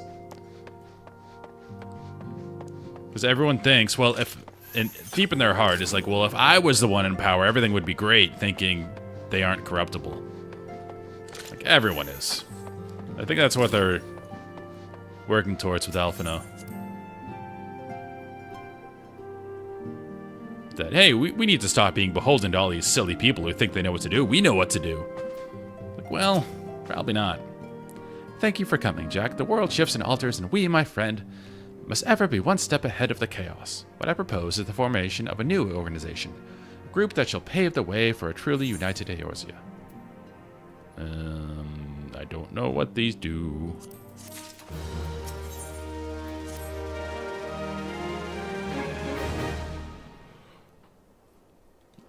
Pray forgive me if I tread over old ground, but I would first speak to the grand plan. Whew. This is very much a visual novel at this point.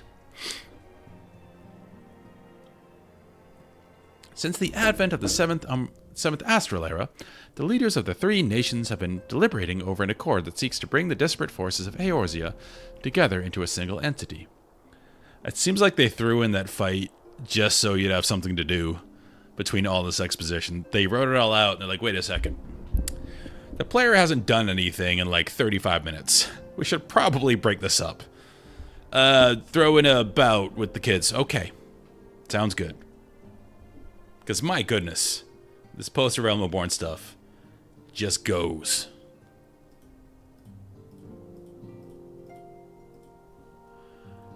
A realm-wide grand company, if you will. The military might of such an institution would be drawn from every corner of the land and directed against threats that no single nation could ever hope to overcome alone.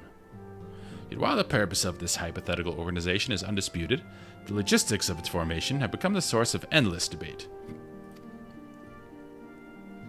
And the longer these discussions continue, the more I sense the impetus towards unification draining away. Thus have I been campaigning for the creation of what might be considered a trial company. It will be on a much smaller scale than what we hope to eventually achieve, but capable of the same manner of unrestricted operation accorded to the Scions. It is my hope that the successful utilization of such a force will lend momentum to the lagging deliberations.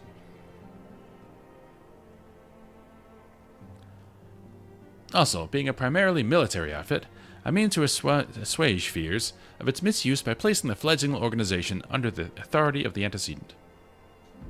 Scions work tirelessly to protect Eorzea and its people. But as you yourself have witnessed with the refugee revolt, there are limitations to what even we can achieve. With this new company under the Scion's command, however, we will be capable of responding to a wider range of difficulties without straining our resources or overtaxing your formidable talents. The goals of my proposed organization and those of the Scions are ultimately identical, a point conceded by all concerned. But before I can move forward with establishing this precursor to the true border-spanning Grand Company, it is yet necessary that I visit the three leaders and gain their official approval. A tiresome and time-consuming task, which is why I would ask that you accompany me on the journey and attend the business of recruiting our inaugural members while I am otherwise engaged with bureaucratic formalities. All of this is bureaucratic formalities. Thank you. It is reassuring indeed to know that the Bringer of Light and his discerning eye will be selecting our future allies. Our first destination will be Limsa Liminsa. Let us rendezvous at Bulwark Hall.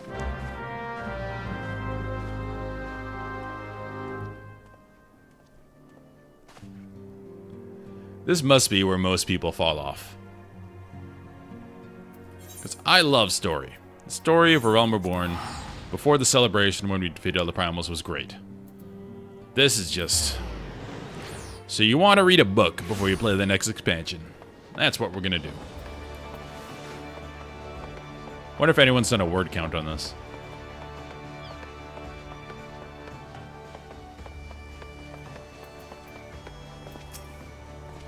Ah, there you are. I'm ready to ascend the bridge and speak with Admiral Bluffswin.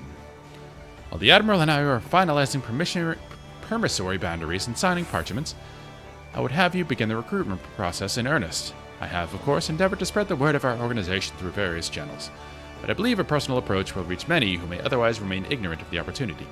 As for potential members, 'tis of no matter should they already be pledged to another institution, only that they are willing to lend their strength when the situation demands it. Oh, so we're poaching from other organizations. Great, Alphanod.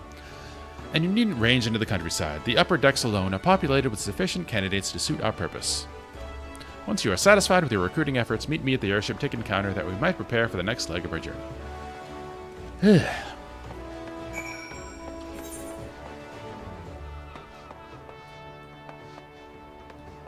Going to the upper decks.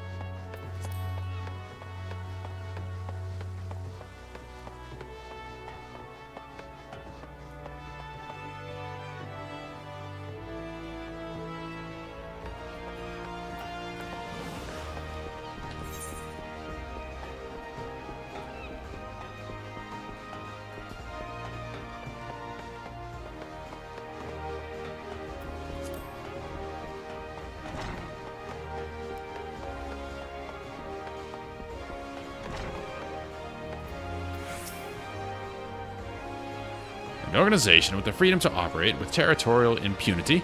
I must say, your proposal intrigues me. The Krakens well know that there is a time to act and a time to watch. I'm afraid this trial company of yours falls into the latter category. I'm with him.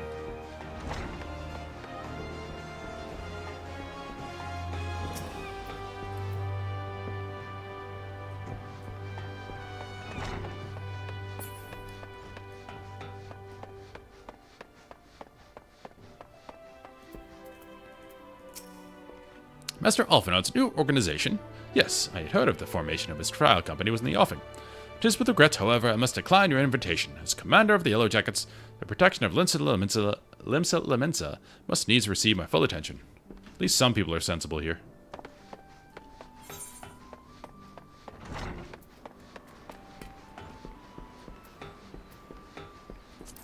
Let me go to the Aft Castle.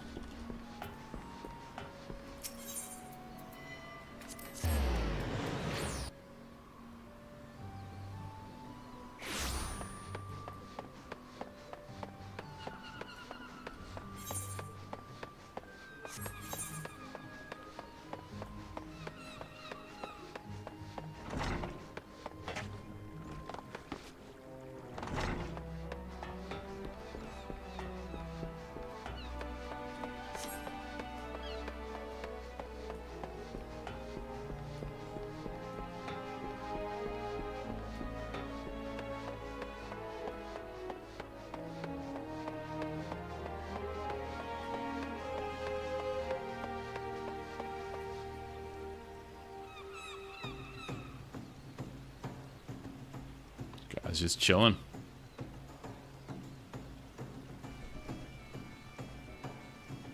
Hey, you want to join a renegade group of warriors? Well, if it ain't Jax, I not forget adventure brave enough or daft enough to seek the shortcut into Titan's bedchamber. You remember old Rio, don't you? Formerly of the company Heroes, 3 whistles at Bronze Lake. You didn't often to drag me ass out of Limsa for a drink, but I'm right glad I did. How fare you these days? Looking to put together a new crew? Top tier work? Sounds like a right lark, it does.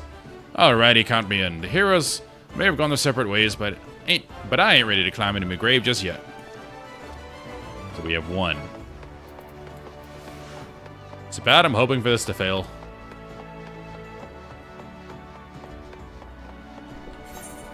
A renegade group of powerful warriors that can operate with impunity in any land they want. What could go wrong?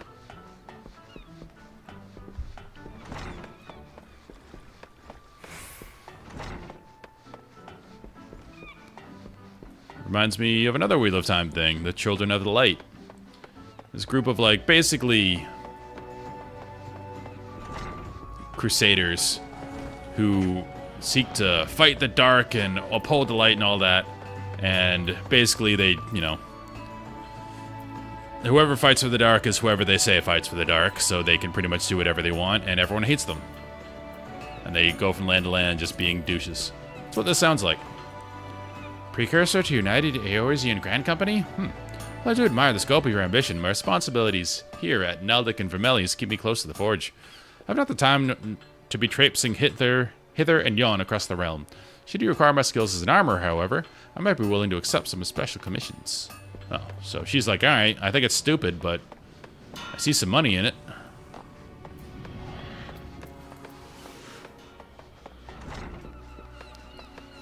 Most people think how I think. It's not a good idea.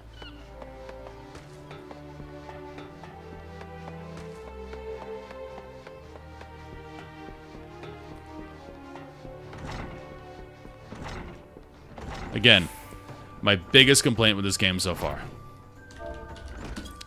Let me sit and complete quests. It's so awkward that I'm sitting down, we're chilling, I can have a nice conversation, but nope, gotta stand up. And now it's awkward. Because who talks like this? It's one request, Yoshi P. That's it. Give me immersion. Because if I was trying to convince this person in real life of doing something, I'd want to sit down with them, make them feel at ease.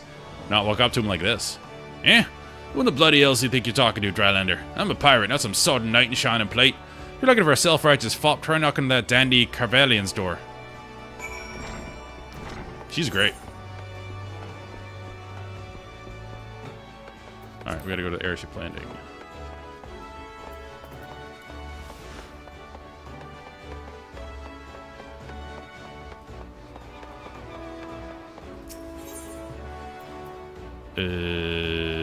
Probably here.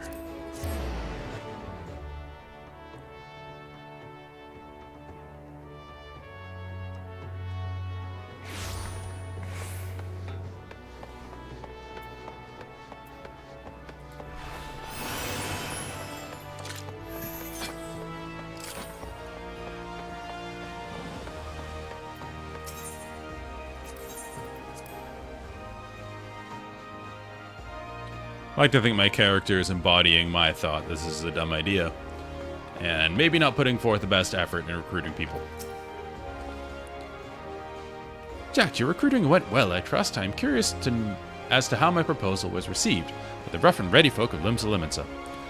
A member of the legendary company of heroes indicated his interest. Astonishing. I knew enlisting your aid was the right choice. Few could boast the acquaintance of such an elusive character. He's considering that a success. Alright. I, too, was successful in my task. The Admiral consented to sign all the documents requiring her approval. I can only hope that my visit with the Elder Seedseer proceeds as smoothly. Pray continue on to Gridania at your own pace. I shall await your arrival at Nafika's altar.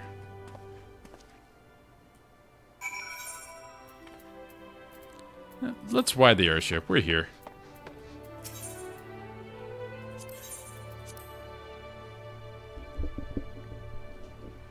Teleporting is cool, but it's also cool to feel more immersed in the world by utilizing their transport.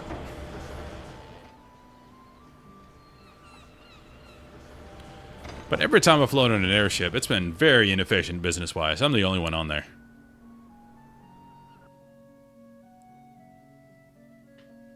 I also have incredible balance, being able to stand in the middle like that.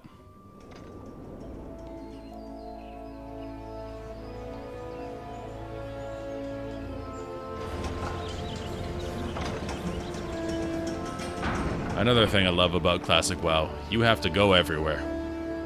You have to ride the boats, you have to fly the griffins. The only way to quote-unquote fast travel is if you find a warlock who can summon you. Which is fine, because you're, utilizing a player.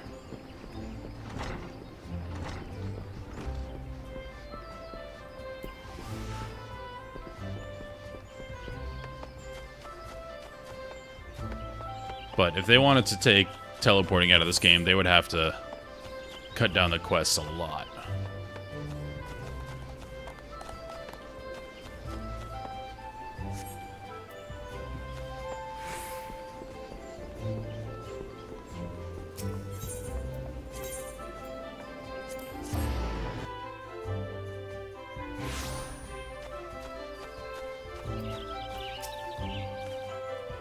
My audience with the Elder Seedseer is due to commence momentarily.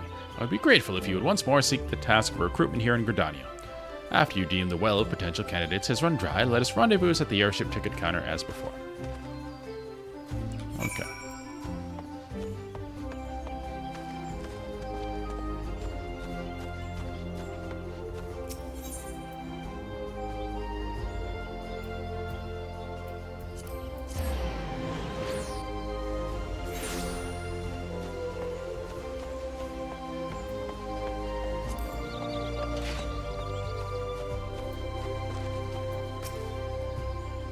Oh gods, can it truly be you? But what fickle fortune must the first face I see upon release be yours?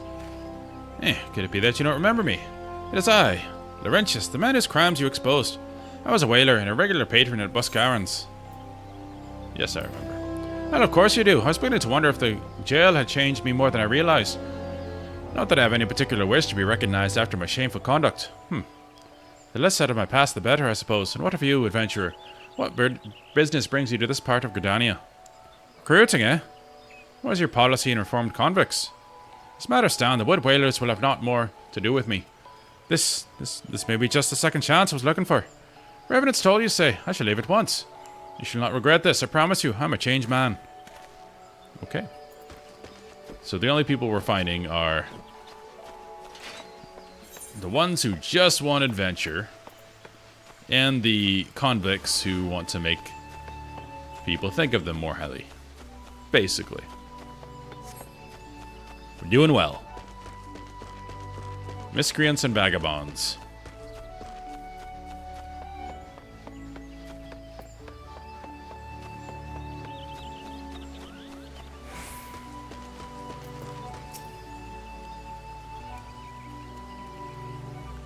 Grandfather, you must call it a day. Let us return to the guild and rest your tormented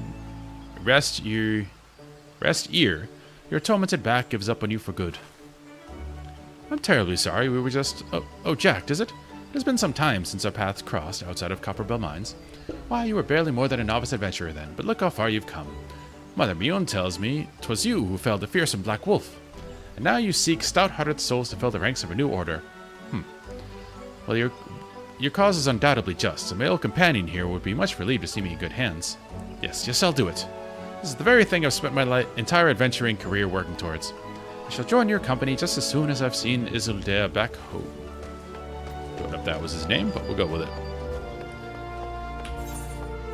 This is going better here, and I don't like it.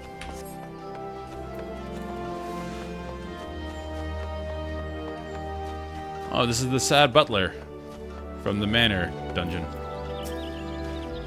You would offer this old man a place in your company of champions. I'm both puzzled and honored by your invitation. Pray forgive me, young master, but I cannot accept. I have sworn to abide here for whatever scant years remain to me, and bear responsibility for the evils my lady has wrought upon this land. Good man.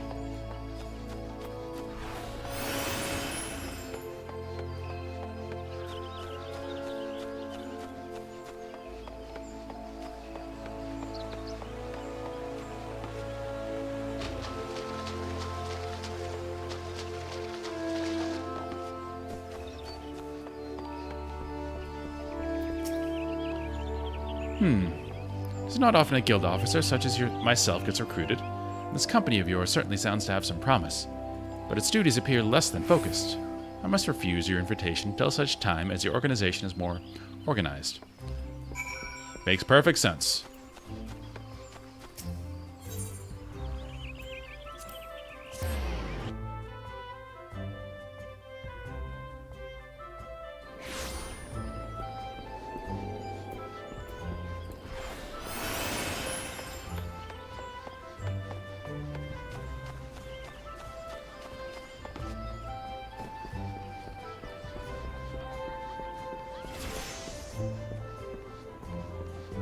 How do I get down there? Over here.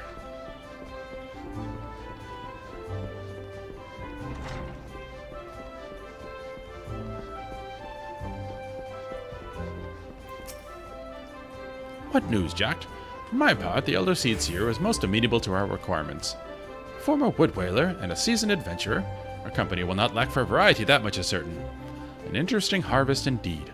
Shall we strike into Ul'dah while the iron is hot? Let us meet at the Royal Promenade and endeavor to conclude our remaining business. Our journey draws to a close.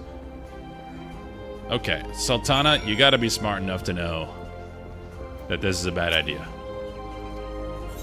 She's pretty smart. Whoops. Where's the ticketer?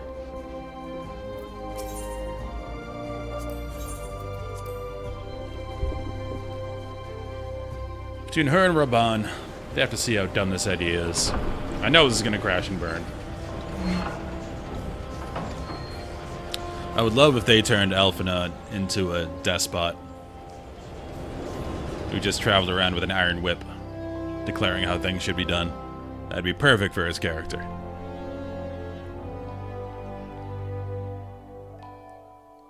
Like the Children of the Light. If you haven't read Wheel of Time, you should. I'm rereading it right now because I was so dispirited by the TV show. Just wanted to remind myself it is as great as it is, and it is. I'm in book 9 now, I believe. Oh, that's for Saucer. We're not worried about that.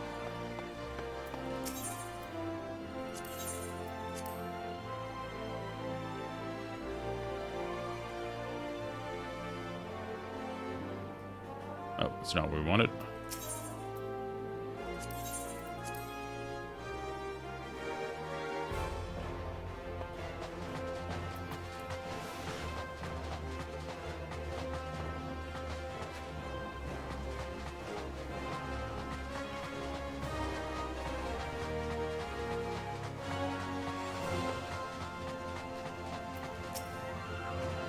Ul'dah, the gilded city, where one's fortunes defines one's worth. I hope some manner of fortune is with us, and that this final leg proves as successful as the previous two. Might I suggest ascending to the lower level before beginning your recruitment efforts? I do not think the Sultana will take kindly to us poaching from her personal guard. Let us meet back here at the promenade when our respective tasks are complete. Good hunting, Jax. Yeah, we tried to recruit the leader of a grand company.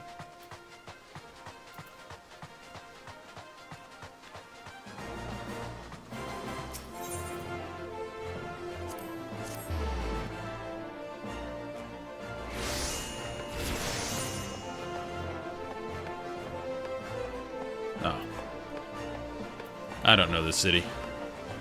I'll just walk it.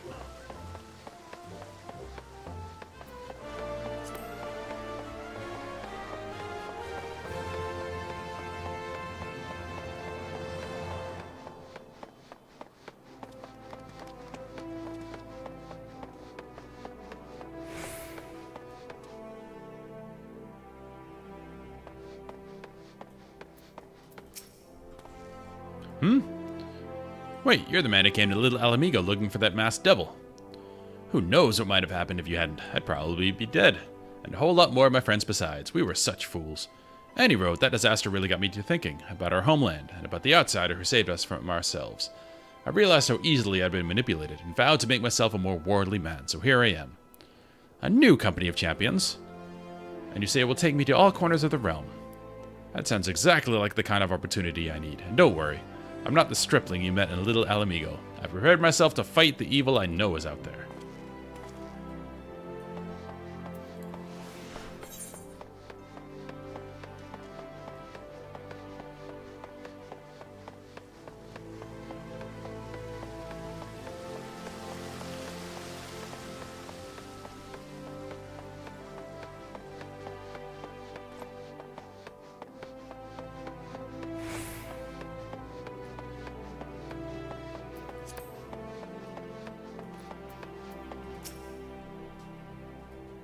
I'd be surprised what rumors drift down to Pearl Lane.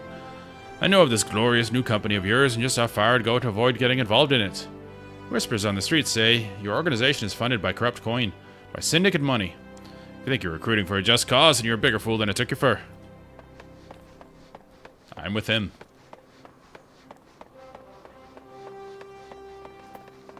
Sintgot. Great name. A company that looks to cure the ills of the realm. Listen, friend, I can scarce bear the complaints of the next all over, let alone the conundrums of a neighboring nation. Yep, good man. You're already providing goods and services, you're doing a great job.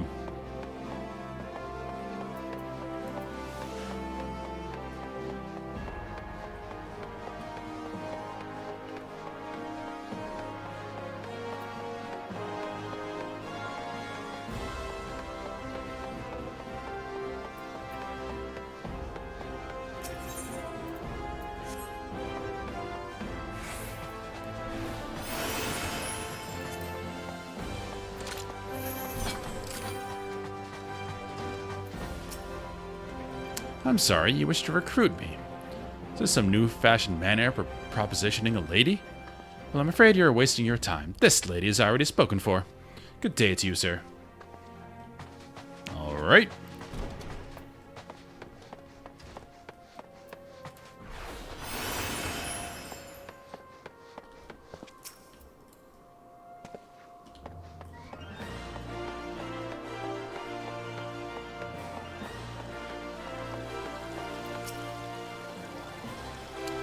Oh, what a happy coincidence. Do you remember me, perchance? I am Urson, of the Church of Saint Adama Landama. Thank you again for your timely rescue. And I must also thank you for preventing that fraudulent priest from preying upon dry bones less fortunate. A most upsetting business. Are you here with your companion? Thancred, was it? Ah, it is new companions you seek. Your proposed organization sounds a powerful force for good, but my place is at the church with the children.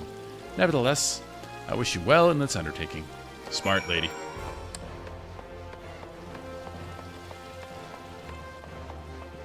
Alright. I hope the Sultana was like, this is stupid, you're dumb. We shall see.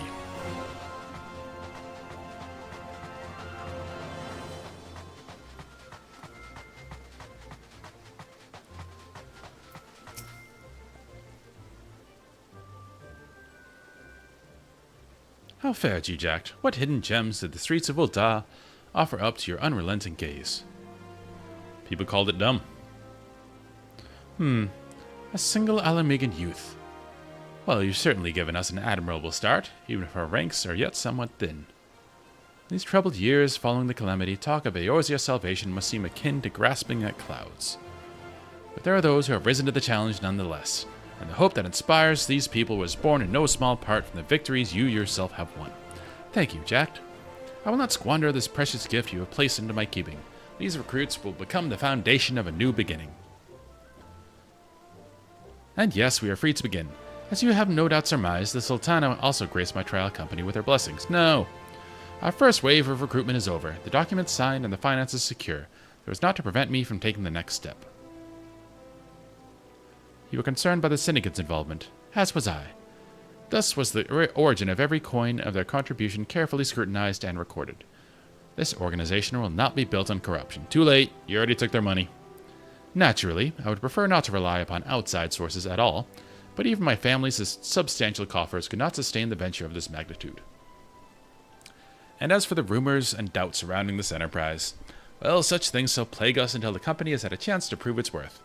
It will not be an easy process, but we will earn people's trust, one success at a time. Speaking of time, we should waste no more of it. Let us return to the Rising Stones, and lay the first stone for a united Eorzea. What can go wrong taking Syndicate blood money?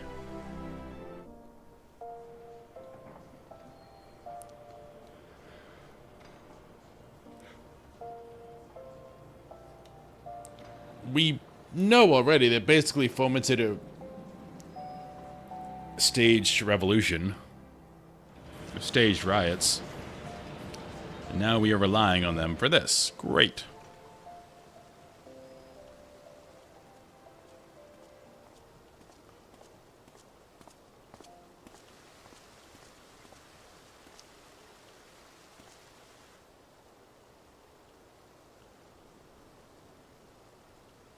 Tell me, General, what think you of Alfino's bold endeavor? I think it is more than bold, Your Grace. His organization would pave the way for a Reborn, united I didn't Eorzea. count on him.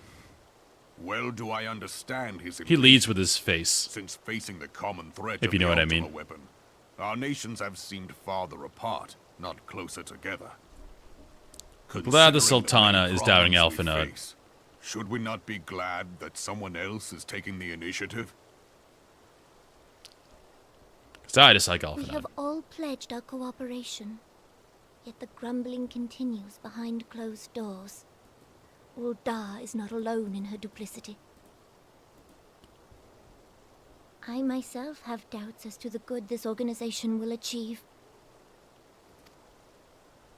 With the inclusion of the finest soldiers of the 3 grand companies, it promises to be a fearsome military body. We didn't really get Even anybody itself, from the Grand Even Companies. under the watchful gaze of the Scions, it is not unthinkable that such a force could perpetrate a great wrong. That's what I said.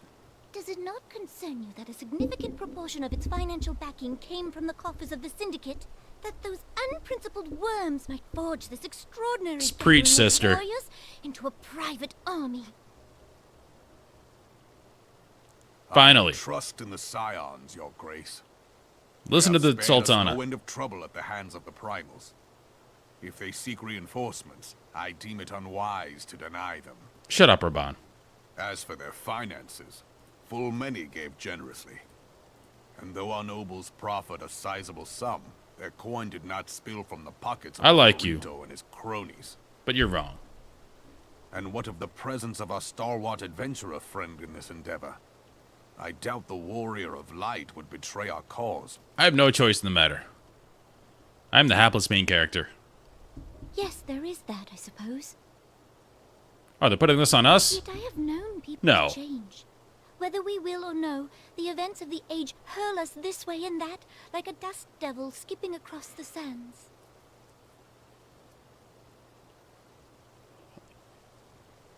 Cannot be done about Kalechi?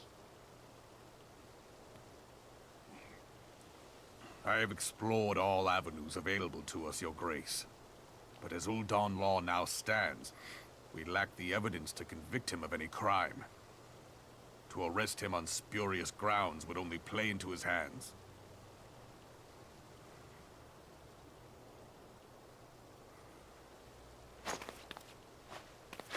He has all but committed treason, and yet we can do nothing?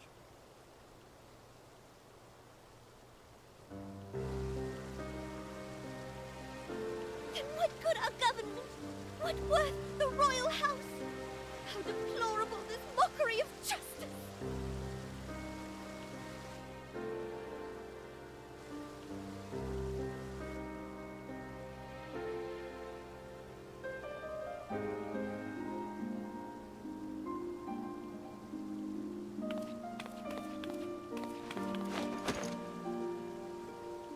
Aww.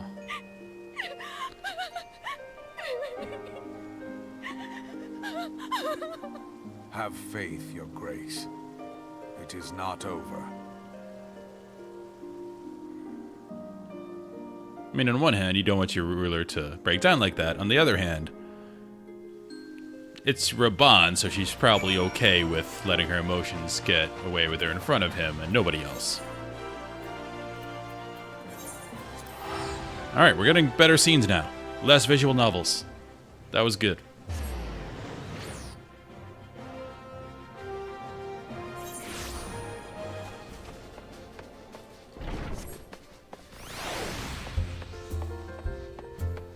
Oh.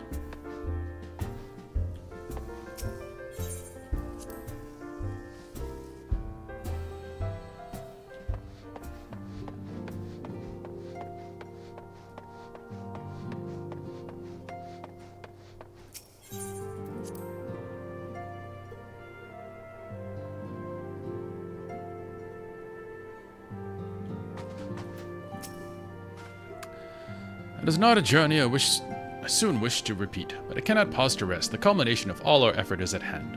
We must see to the preparations for the inaugural ceremony. Thank you for allowing me to monopolize your services, Jack. I am certain the antecedent will be relieved to see you free of other duties. For other duties. Greetings, Jack. Alphinaud tells me all is in place to begin his trial company. The Scions shall certainly be grateful to have the support of such an organization. The inaugural ceremony is set to take place here at the Rising Stones. Tataru is cooperating with Alphinaud to see that all is in readiness, so I'm afraid the recruits themselves have been left to their own devices for the time being. Quite a number of new faces have arrived in Revenant's Toll of late, and I wonder if Slapworn might not find himself overwhelmed. Would you speak with him and see if there is aught he requires? Busy work! We're finally getting some story going, and we're back to busy work. We prepare for moves, we prepare for ceremonies, we could skip right to the ceremony. We had some momentum going there.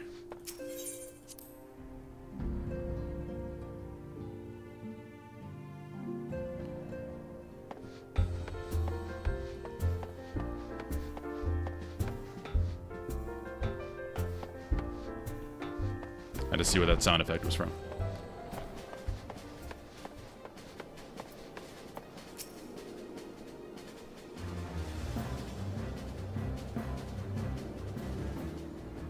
What can I do for you, Jack? I thought you'd have your hands full helping up the new arm of the Scions.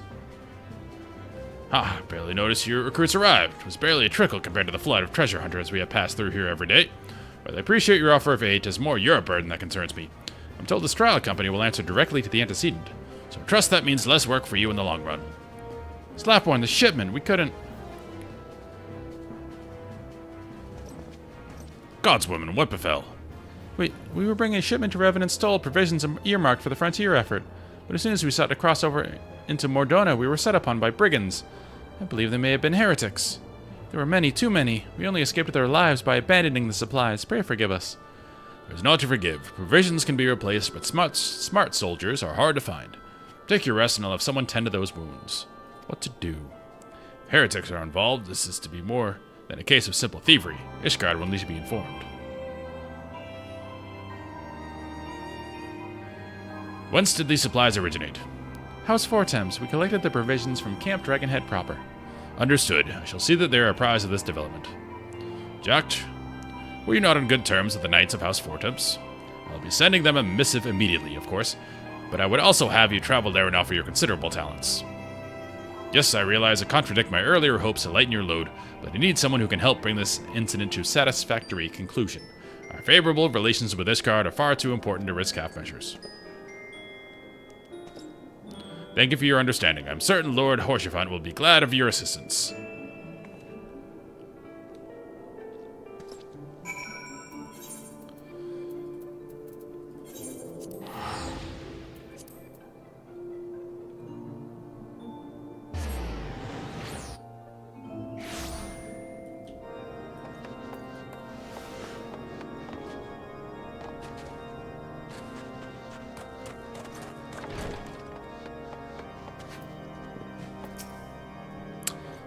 Well, if it isn't my fine friend Jacte Barra, would you care for a plate of roast caracul?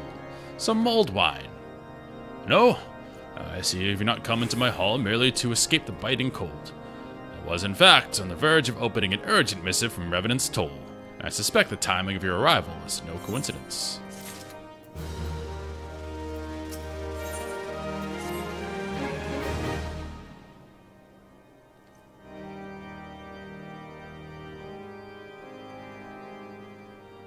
The incident with the new frontier hands? No, you need not elaborate. I have been following their progress with no small amount of interest. First time we've heard his voice. Brave men and women all. They do our nation a great service. The existence of a fortified outpost in Mordona will do much to dissuade the Empire from trespassing on Kurth's soil.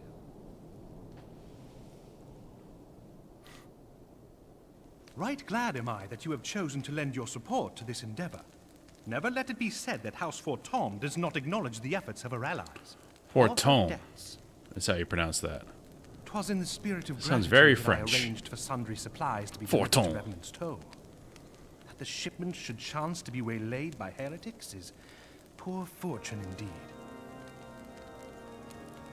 Poor fortune, I say, yet not without precedent. If you would know the truth of it, these incorrigible villains grow more organized with each passing day. This new unity of purpose we attribute to their leader, the Lady Iceheart. But though I have devoted significant resources to the task of identifying this woman, we have yet to learn so much as her birth name. What we do know is that the heretics speak of Iceheart in reverent tones, and would gladly embrace death rather than betray her. Such loyalty is rare indeed, and I fear to imagine what so committed a collective might achieve. The brigands have not yet been so brazen as to risk direct confrontation here in Dragonhead. Some few of their number have, however, been sighted not far to the west of here, and with ever-increasing regularity. A visit to Whitebrim Front may bring you the answers you seek. Will you brave the snows, knowing what implacable foes may lie in wait? Yup. Halone's blessings be upon you. Though I take no pride in the admission, many of mine own countrymen are not so well suited as you adventurers to dealing with such foes. Were they dragons, it might be otherwise. But truly, I could not wish for a finer ally. You have done much for my house in the past, and I have no doubt but that I shall have cause to celebrate your deeds again ere long. Should you learn aught of value, pray return to me forthwith. A warm hearth and a warmer welcome shall be waiting for you. Great.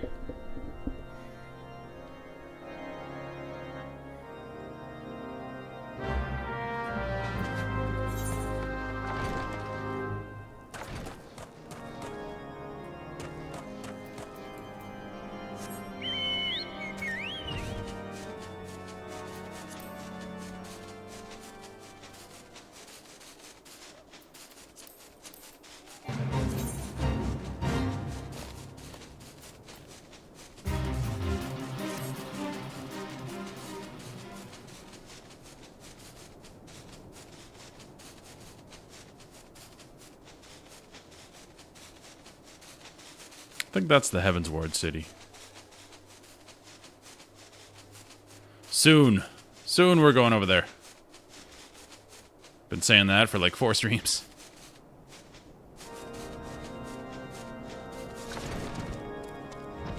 Drellmont, we meet again.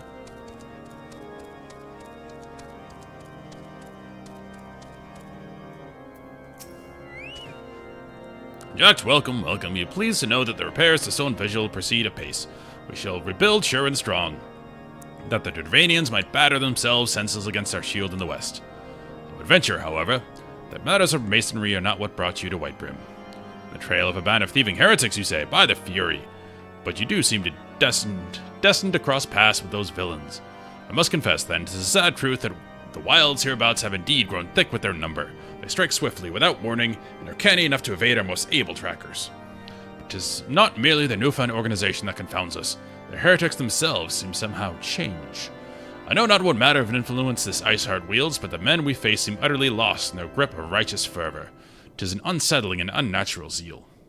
Mayhaps you would care to question one of their recent victims. As fate would have it, your arrival came moments after a trader was waylaid on the road. A patrol found the unfortunate fellow lying senseless in the snow, and carried him to our infirmary. Assuming he has regained the use of his faculties, the merchant might recall some small detail that would aid you in your task.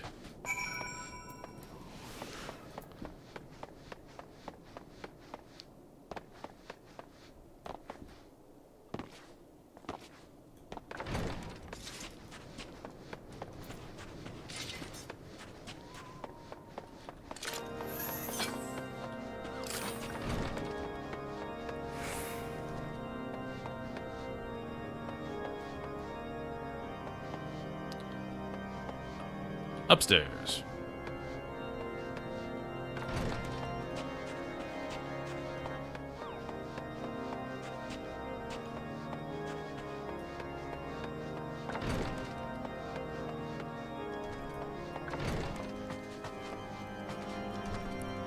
Upstairs again.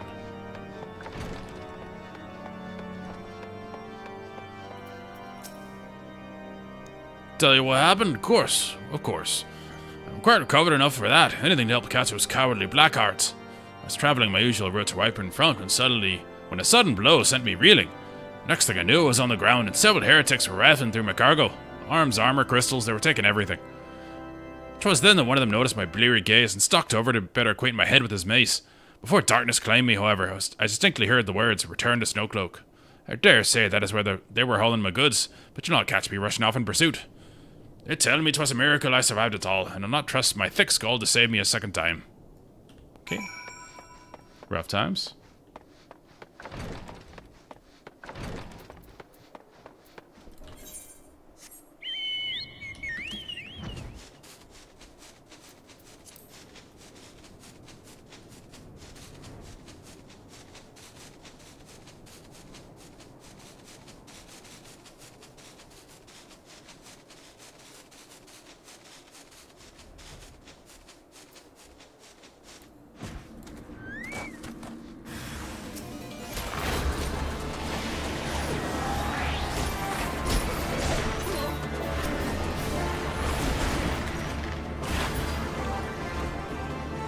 So what happens when you pop all your cooldowns?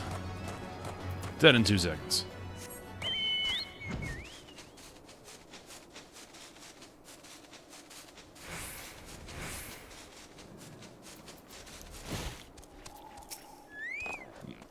Gah, draw your weapon, foul. Wait, I recognize you, adventurer. You come seeking heretics, then we share a common purpose. We were on patrol when we chanced across one of their raiding parties and pursued them here. By rights, we should have had them cornered in this ravine. And yet, they're gone. Vanished like I see wraiths.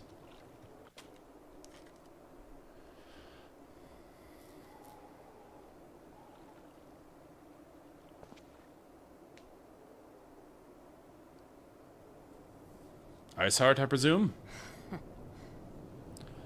That's an evil laugh, so I'd say yes.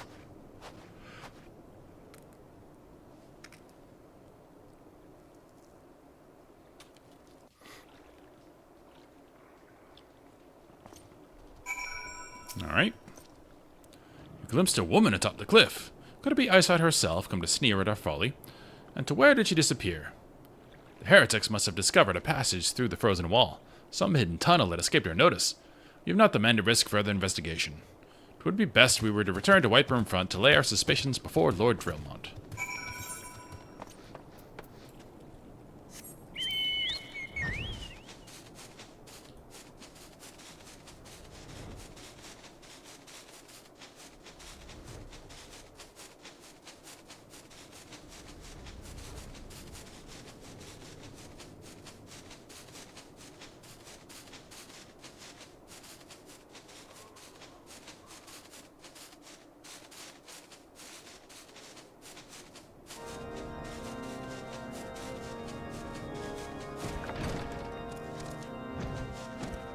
We can fly in here. Doesn't do much good, but we can do it.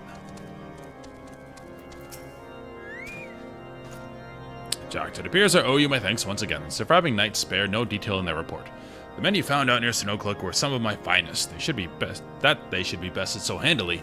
I fear I have woefully underestimated the threat the heretics pose.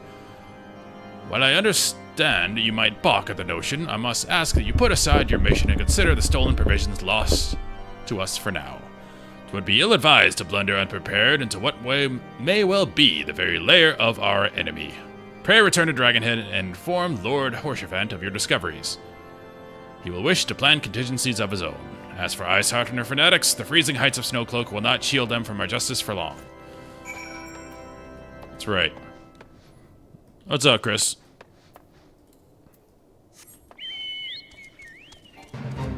I have been reading for like 3 hours.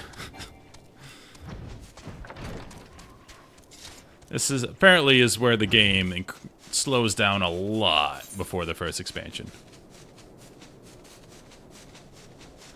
Yeah, it's FF14.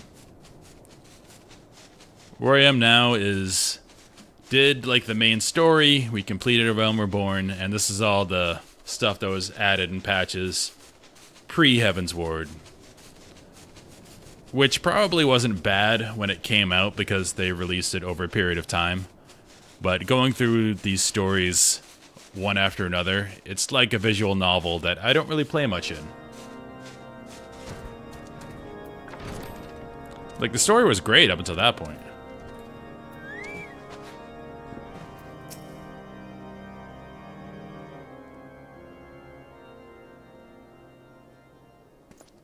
Your return is most timely. Of their own accord, my thoughts had turned to your task and the progress thereof. I confess, my imaginings tended toward the grim and bloody. That was a shot.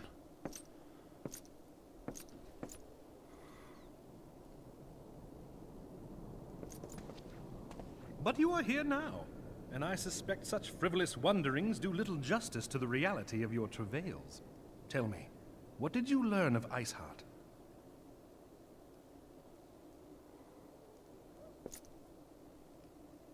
Indeed. And this transpired at Snowcloak? Well, the original story was fine the way they did it. All the highlands, that towering wall. It's just all this post-story content is a lot, because there's not much gameplay involved. So I know it gets better in the first expansion, and I'm almost there. We have still to survey the area in its entirety. So, that should pick up. Frozen Heights conceal the heretics' hideaway. Mayhap a more robust reconnaissance effort is in order. Putting such considerations aside for the moment, we still know far too little of this Iceheart. That she is capable of commanding such a band of fanatics bespeaks natural authority, and no small measure of charisma. As much as I would like to fathom this mystery with you, The situation has grown beyond my personal purview. I am bound by duty to inform the Temple Knights and request that they bring this matter to its conclusion. Given the glowing reports the new commander has garnered thus far, I am certain that they can be relied upon. One positive of the post 50 content Though Iceheart's true identity is that there is more voice acting, you have provided us with a point from which to begin. and the voice acting is much better. Sometimes it takes but a single They swapped stone out some of the to voice prompt an actors. avalanche. On the matter of the stolen provisions, I have already made arrangements for a second shipment to be sent to Revenant's Toll. I could not well allow such an honorable venture to be undermined by one miserable setback. This guy sounds evil. He's too schmarmy.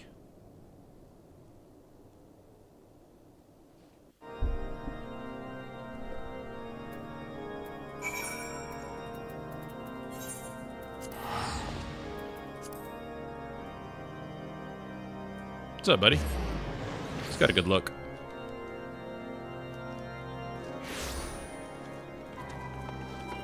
What's up, Slaffy? Jack, 'tis good to see you return to the toll. How fared you in the frozen wastes of Querthus? This we discovered was Forton, I believe. Very French.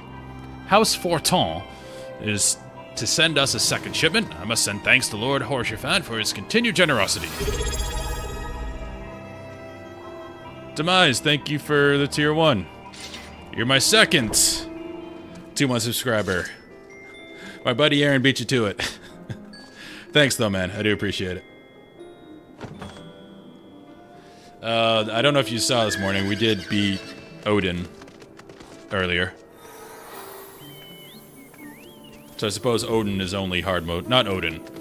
Ramu, sorry. Still haven't found a group for Odin or Coils, but hopefully this weekend I want to try for Coils. I think we have enough time.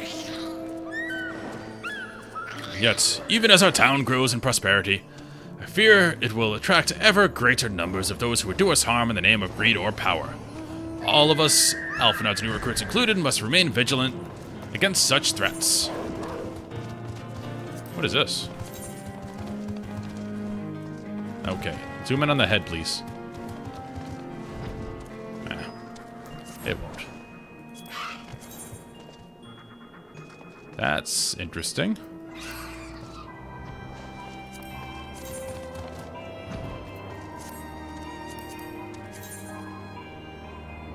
Let's go with that. Oh, it's been lots of story stuff. I've been complaining all day. Just the amount of, go there, talk to this guy for 5 minutes, go there, talk to this guy for 5 minutes. They're not doing a great job at intersposing gameplay between all the reading. I suppose this is the point where people start complaining about A Realm Reborn, because before this it was fine. While you were away in Querthus, preparations for the inaugural ceremony were all but completed, although Tataru does yet seem somewhat flustered. I've taken enough of your time. Why don't you head to the Rising Stones and see if your frantic receptionist can do with a hand? It's a party. Yeah, there was a drastic improvement in cutscenes, though. The scene between Reborn and the Sultana, when she's explaining her frustration that they know the Syndicate's doing stuff, but laws prevent them from doing things, that was a great scene. So the cutscenes are getting better.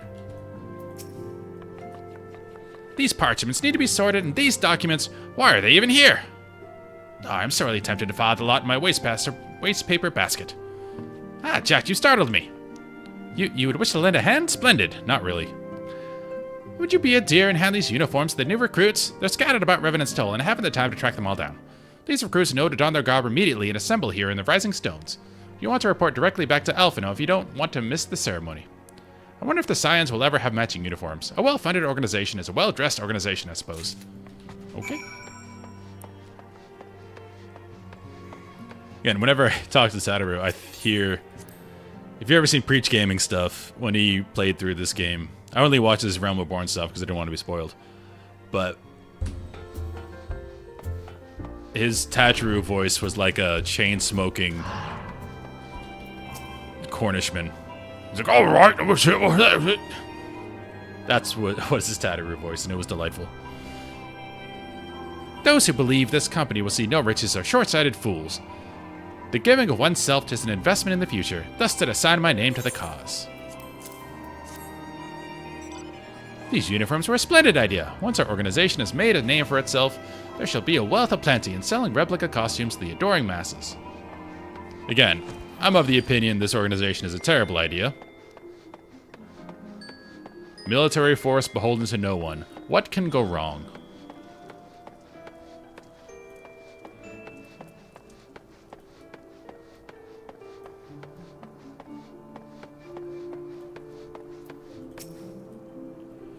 I thought it best to mimic my fellows here, but I admit I have no idea what we're supposed to be doing. Alright, that's funny. Ah, under uniforms. I'm reminded of my induction to the Wood Whalers. Wood Whalers is still the best organization name I found. Bluegrass band. Ah, we're the Wood Whalers. We're here to wail on some wood.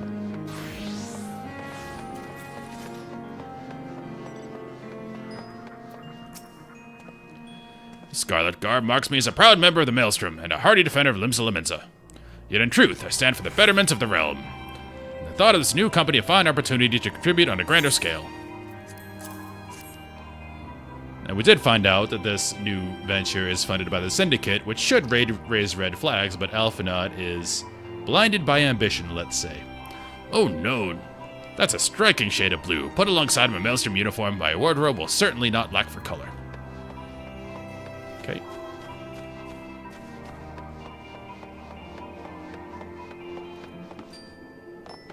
We go inside here? No.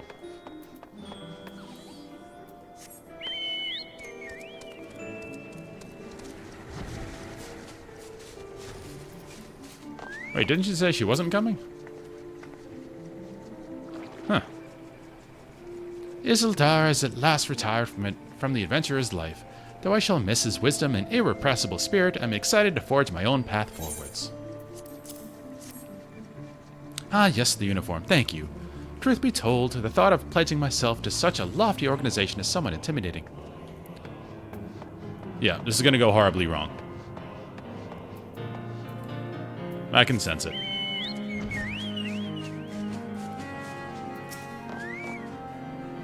Hey there, lad. Looking for me, was you? That's just giving a whistle. But I'm not sure as I'd hear it amongst all the bustle. Ah, proper uniforms and all. Think I cut off the blood to me head. Not to worry, though. I'm sure she'll be fine after making a few adjustments. We're also in the midst of a refugee crisis, so all of this is straining everyone's capacity to harbor all these people.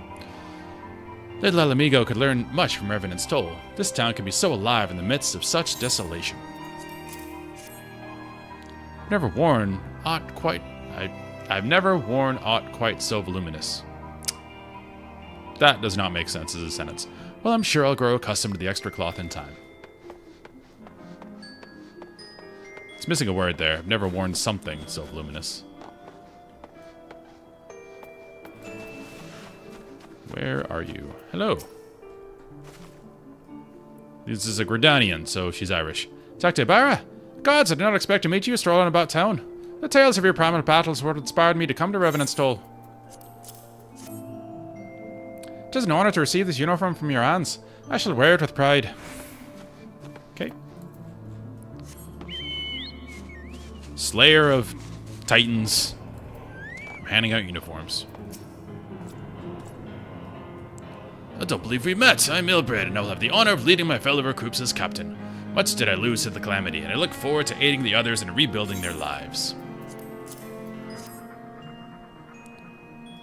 These uniforms are a shrewd decision. There was no easier method of creating a common bond among what is essentially a band of strangers. Yep, makes sense.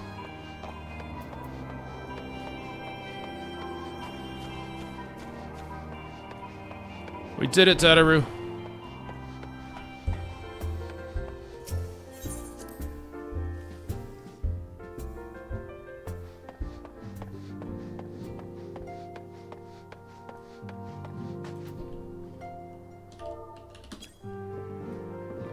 What's up, guys?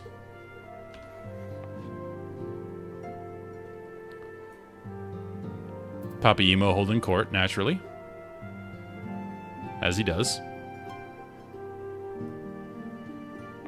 Thancred getting drunk, makes sense.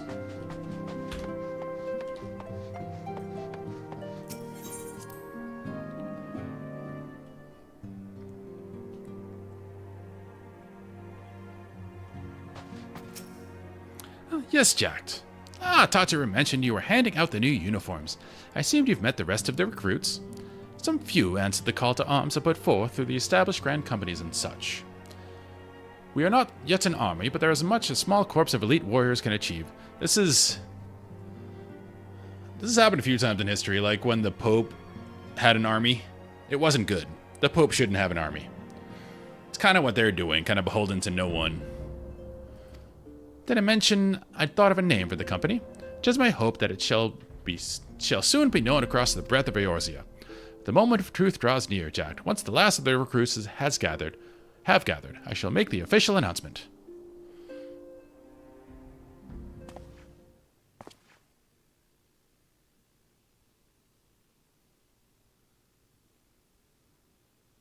Comrades, your presence here this day signifies the momentous choice that each of you has made.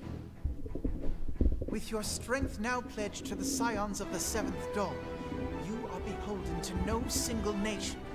You stand as the vanguard for a united Eorzea.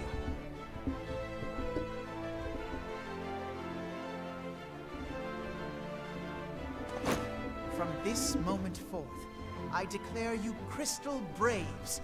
Let us mend this fractured realm and face our enemies as one.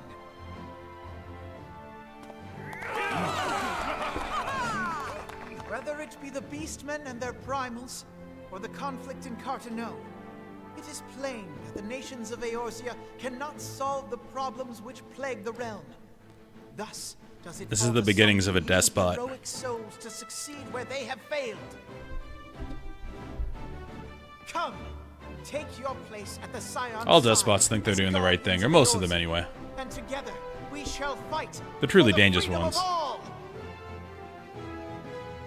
For the freedom of all. It's like, if only I was in charge, everything would be fine. Because they think themselves not corruptible. Hitler thought he was doing the right thing. He's a raging psychopath piece of shit. But he thought he was doing the right thing. Alphinaud is not Hitler. Don't hate him that much. Alphinaud. Or should I say, Crystal Brave Commander Leveilleur? Please, antecedent. Minfilia, you're smarter than this. I shall not be leading the troops into battle, as it were. Of course. Why would you? We are of the same purpose. Let us join hands and do what must be done to save this land. The Scions stand ready.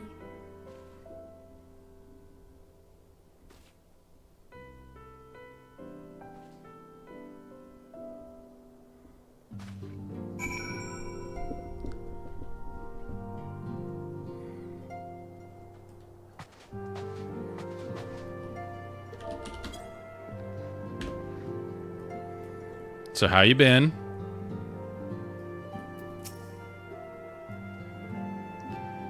That look is really funny. It's like, alright, I'm just gonna wait till he gets bored and leaves, because he's being annoying. Alright, anyway. As we were.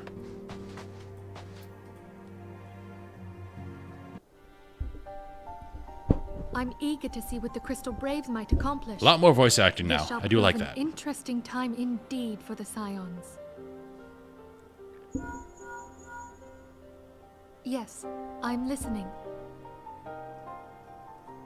So our worst fears are confirmed.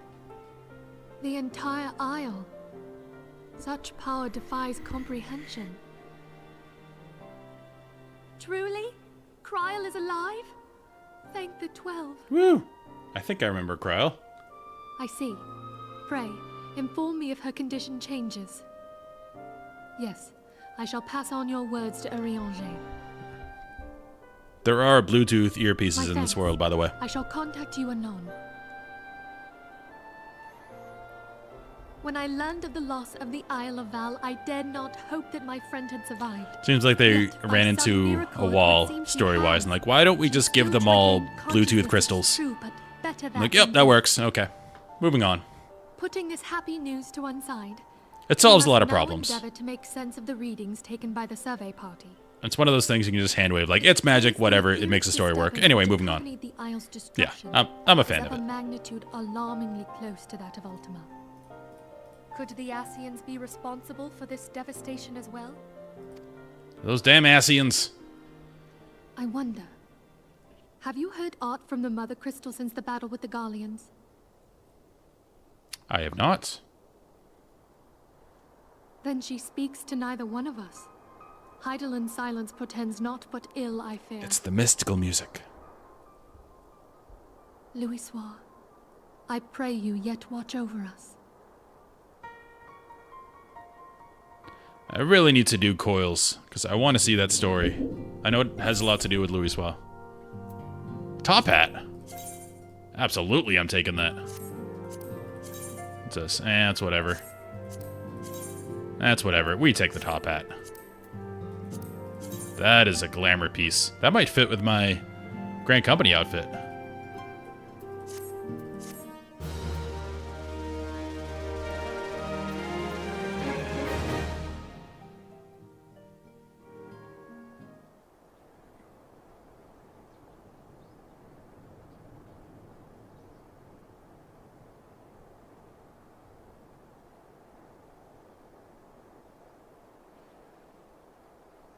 This guy seemed shifty before. Very good. See that the provisions are prepared for transport. Let us hope that the shipment is spared the fate of the last.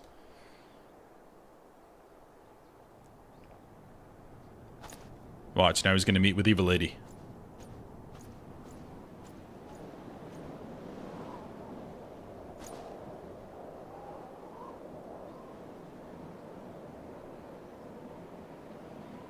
The winds are uncommon fierce this day.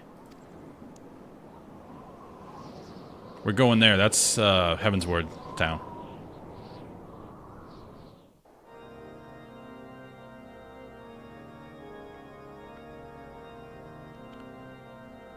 I have been told that if you're a Dragoon, there's some extra stuff in Heaven's Ward story-wise. So I'm kind of sad I'm not a Dragoon. Look at this guy.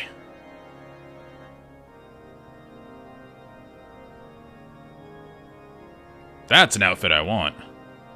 I don't think you can get the, kings or priests or whatever he is.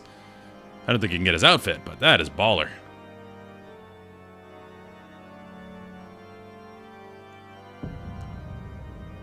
Oh no, it's a worm tongue situation.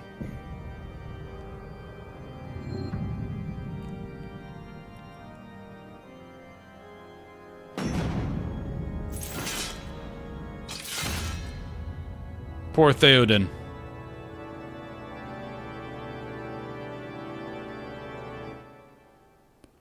So that seems like we're setting up a story for Heaven's Ward. Alright, one thing I want to make sure I do, put that in armory chests, because I want to glamour you. Oh, I still have this. When you finish A Realm Reborn, they do give you... This is a paid thing, but they give you one for free, so you can change your race if you want to. But I think I'm pretty happy. I like my big dude. Like, the only consideration would be a lot of the glamour is definitely meant for women or female characters, but I think if I get really into this game and play it a lot more, I might just level another character as a female and play like the classes I think that look good as a female and the classes I think look good as a big brutish dude. Like a lot of the casters and range stuff probably for the female character, a lot of the big upfront in your face jobs for Rogadin. Emma, I'm not going bunny boy. Not doing it.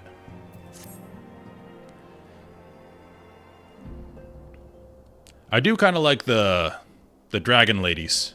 No, not bunny girl either. I like short girls. All my girlfriends have been like 5 feet or under. No. I told you. Dragon girl. Nope. There's no price in the world.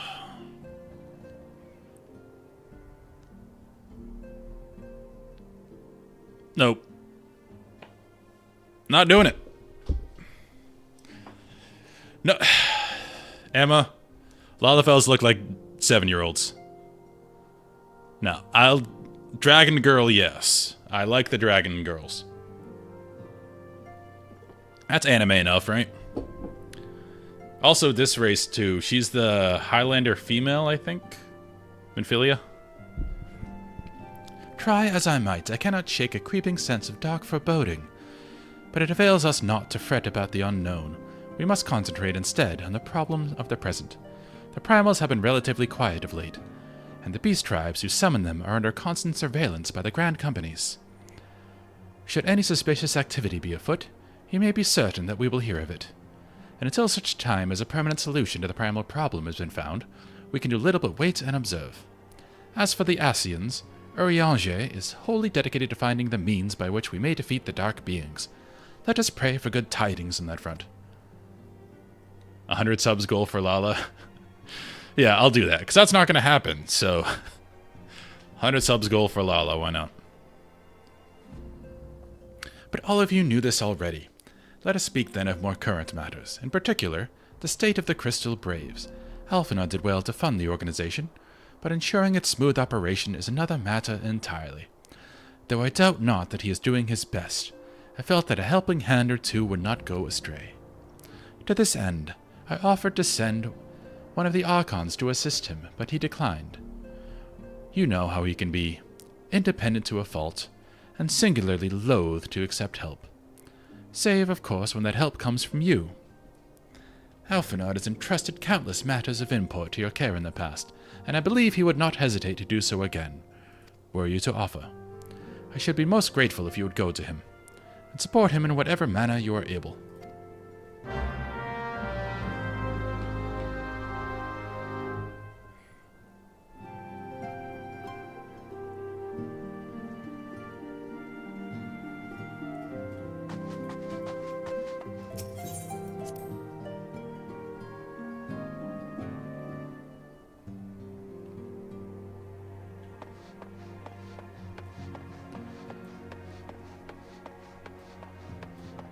He's so cool. He was spinning his knife. What is it, Jack? And do be concise, I'm rather busy. You would lend a hand, you say?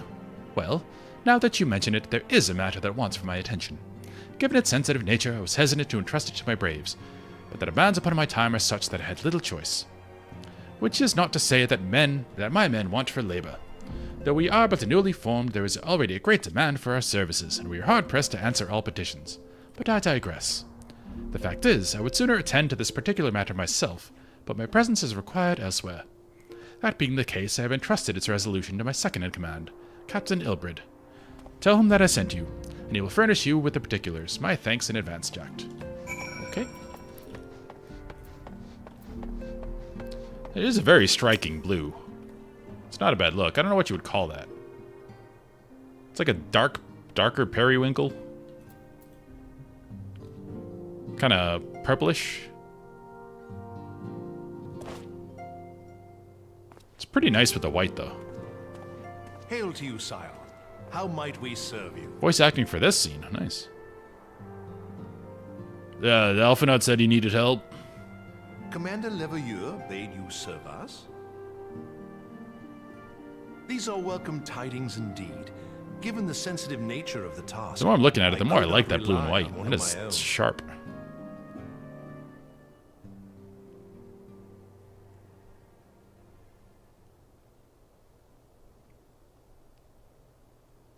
That which I'm about to tell you, I tell you in the strictest confidence. Yep. Some days ago, we received certain documents from an anonymous source. They notified us of the presence of a Garlean agent within the ranks of one of the grand companies. Following some discreet inquiries, We identified a suspect among the Immortal Flames, whom we detained for questioning. This sounds more like Alas, sowing the discord. man was not our agent. He was but one of many men in the agent's employ.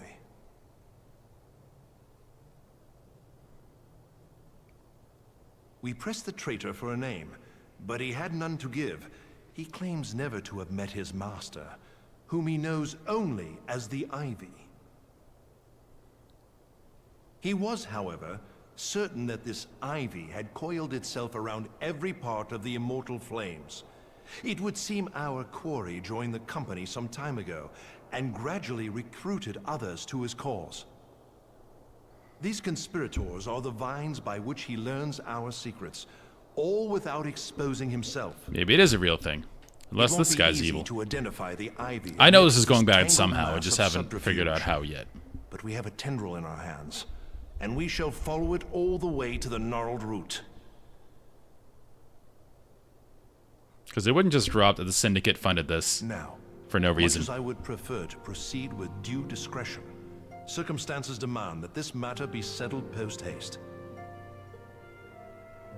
Garlemald's War of Succession nears its end, and it is feared that the Empire will soon resume its march on Eorzea.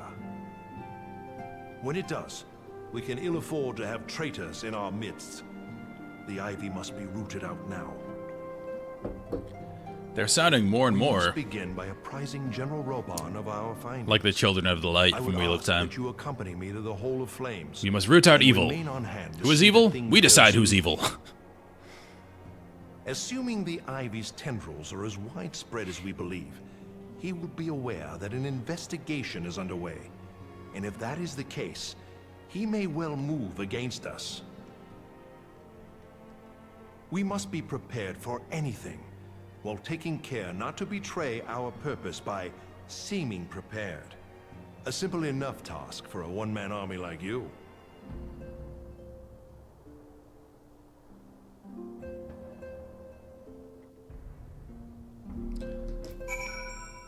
It's like the witch trials. Like, if you're not a witch, you have nothing to worry about, right?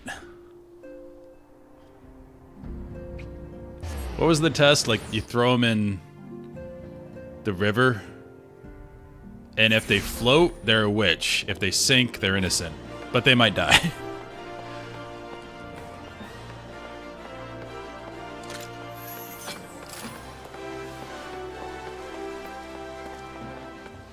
Players everywhere. I've seen a lot of new players, too. Everywhere, and there's a new one. I do like how they do that here, with the sprout icon. So you know who is a new player and who isn't. Oh, they're death rolling. Didn't know they death rolled here. Well, well. A lot of What degenerate brings death rollers you in here, WoW. my friend?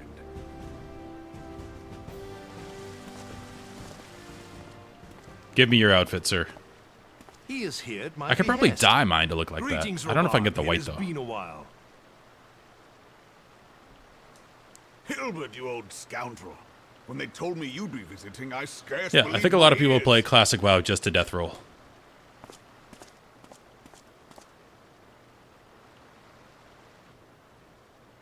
But look at you, the honored captain of the Crystal Bloody Braves. Who'd have imagined, eh? I've never Not death rolled many, loot before. But fewer still would have imagined your destiny lay in politics, old friend. It's what you do when you're raid logging. Nothing much else to do. We've both come far, have we not?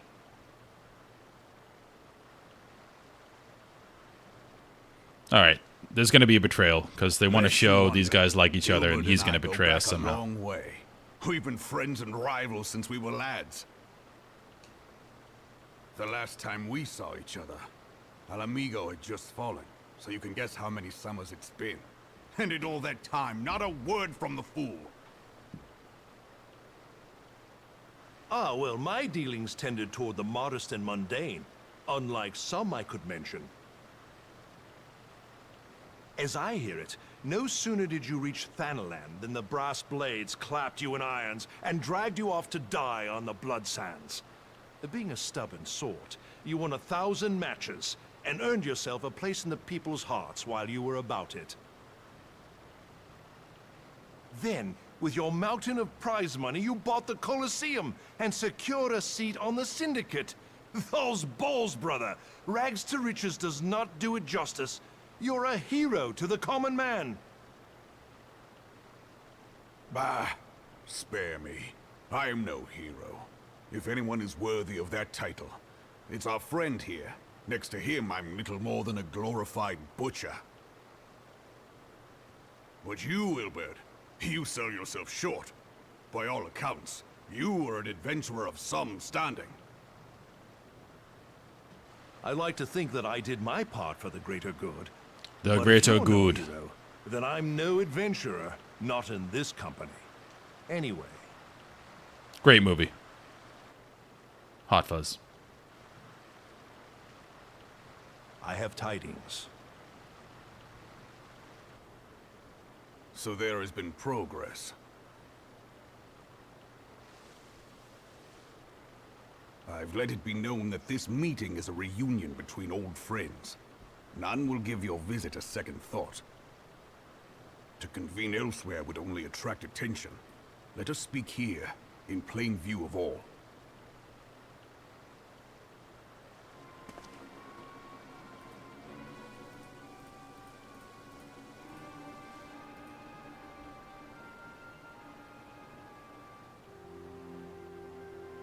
So it is we who have been compromised. Telegi Adelegi's machinations have shaken Ul'dah to her foundations. Great name for a villain. In such uncertain times, Telegi Adeleji. man's loyalty may be bought for a fistful of gil.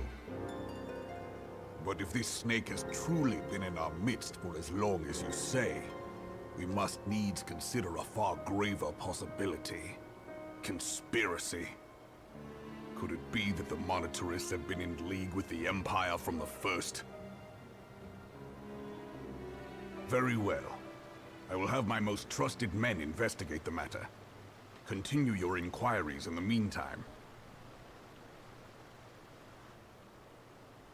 It does me well to see you again, old friend. When next we meet, let it be over a flagon of ale. I look forward to it. Let us reminisce of bygone days and drink to the future. He's definitely of betraying our us somehow. homeland. They're setting this up too hard.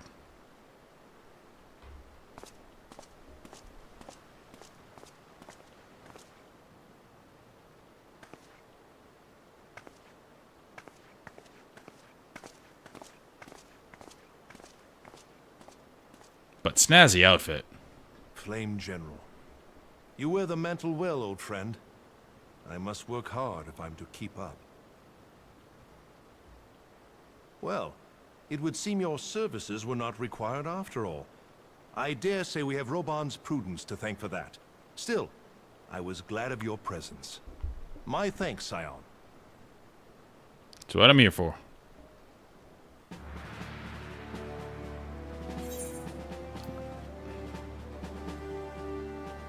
Ooh, actually an upgrade. No, that's not an upgrade.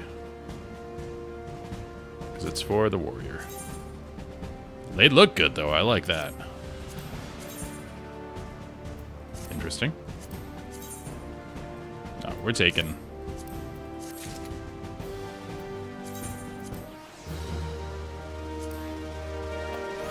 That looks cool.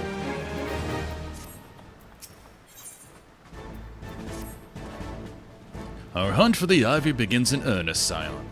Suffice it to say, we must tread warily, but one misstep may well cost us our lives. Our business here is concluded for the time being. Let us return to the Rising Stones and report to Commander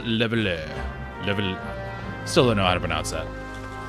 I was gonna do something else, though. I wanted to see where I am in my grand company.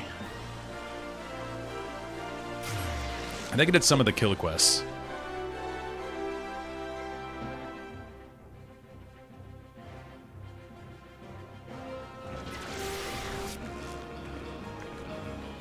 Limsa is always an interesting place to warp into. What is this floating thing?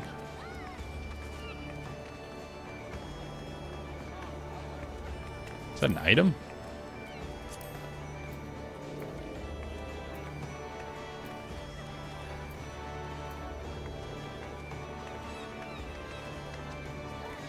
Huh.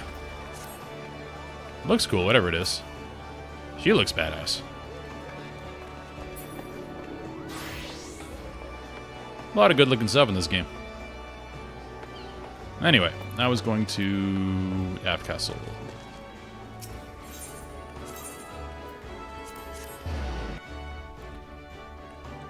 Uh-oh, gold selling.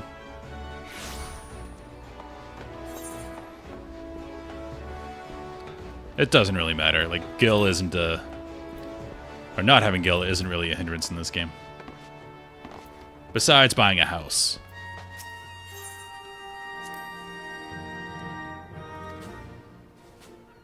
Oh, I have not done that yet.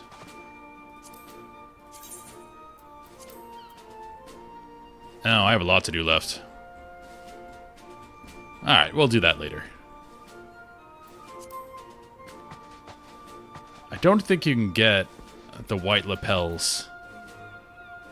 None of them in here have it. She has the lighter ones.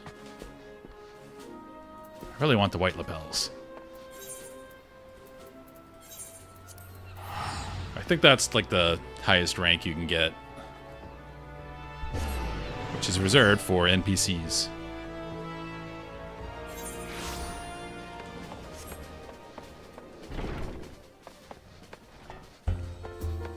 I love the Paladin gear. Oh, he doesn't have all of it on. He has some of the gear I have on.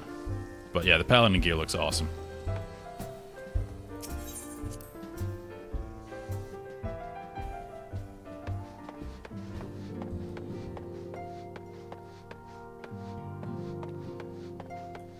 We talk to people? Yeah. If Higuri and our more skilled culinarians work closely together, I dare say they could create extraordinary dishes to satisfy Eorzean and Doman alike. That's cool.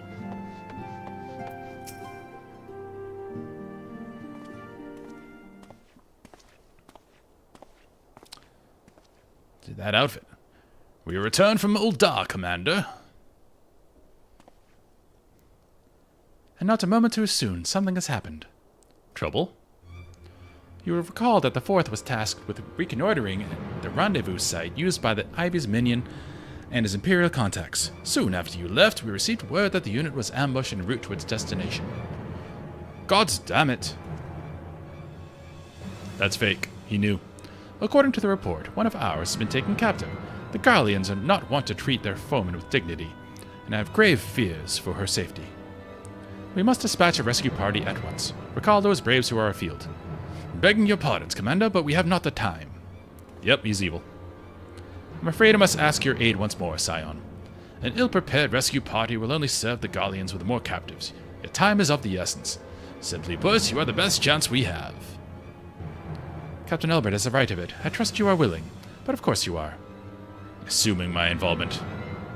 He's getting too cocky. Now, Alien of the Fourth lies in wait in the Tangle, near the entrance to Castrum Sentry. Seek her out, and she will apprise you of the situation.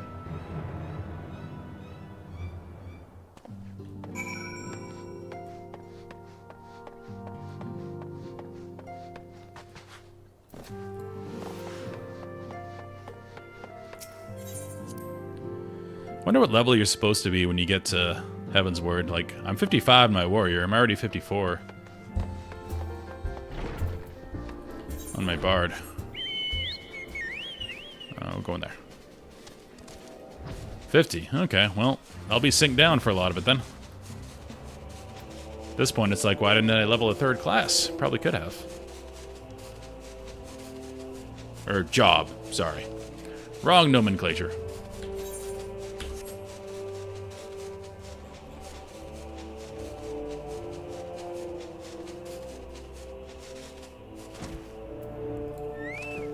What's up? You would aid us in the rescue mission. We are in your debt, Warrior of Light. Now time is against us, so allow me to brief you on the situation. The Guardians fell upon us without warning, wounding poor Resh and hauling her away to the castrum yonder. Outnumbered as we were, it was all we could do to flee and regroup. Even as we speak, the Guardians may be interrogating Resh, or worse. With her hurts, I fear she will not live long. She will not long survive their attentions. We must rescue her without delay. Our order may yet be in its infancy, but the bonds that bind us as strong as Mithril. None of us will stand by while a comrade suffers. We, the remnants of the Fourth, will infiltrate Castrum Sentry. Please help us find Resh before it's too late. You're all to 60, you haven't started? Yeah. Seems like that's the case, so I probably could have done another job, but I'm not bent out about it. A lot of the early jobs didn't really interest me. I think Black Mage has a cool playstyle, but I don't know, it didn't seem right, my giant dude casting spells. I like the feel of characters.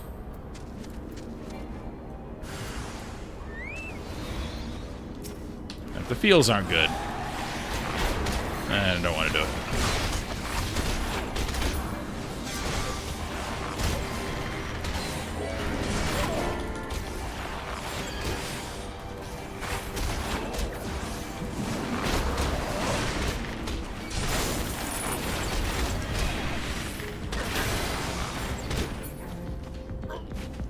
Use a game.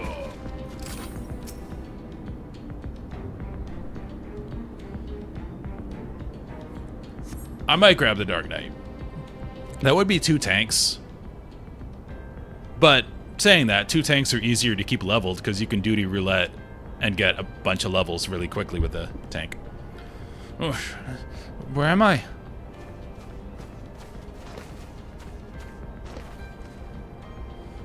Yes, thank the gods we found you. Thank you, Warrior of Light. Now to quit this accursed place. Hirsch cannot move with those wounds. She'll need to be carried out. I believe a diversion is in order. Might we trouble you to provide one? Given your reputation, I suspect the Guardians will be only too happy to grant you their undivided attention. If you are to create a commotion within the castrum, we should be able to steal away unnoticed. Let us speak again once we are safely outside these walls. Yeah, I don't know what effort gear. I'm sure I can buy some stuff. I have all my greens because I'm still waiting to get to the right level to turn those in. So I probably have some stuff I can wear. If not, I'm sure I can find cheap stuff in the auction house.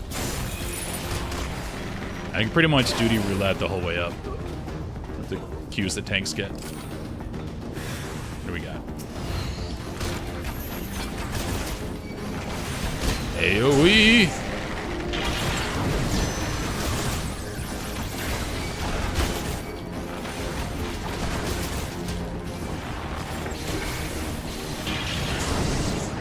That did not hit me.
Yeah, I'm gonna try all of them.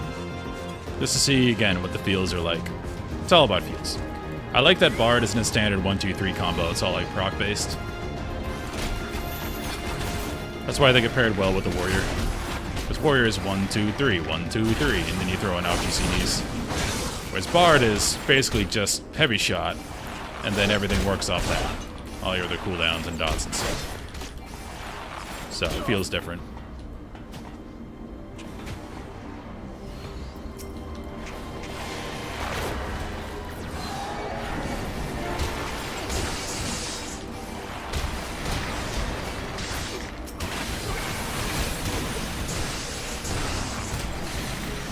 I was gonna do Lancer, but again, it was too similar to Warrior. All these guys stun. I don't think arm's length stops that. Let's just push back.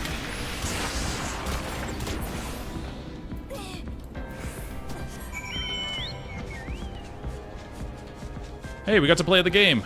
Woo!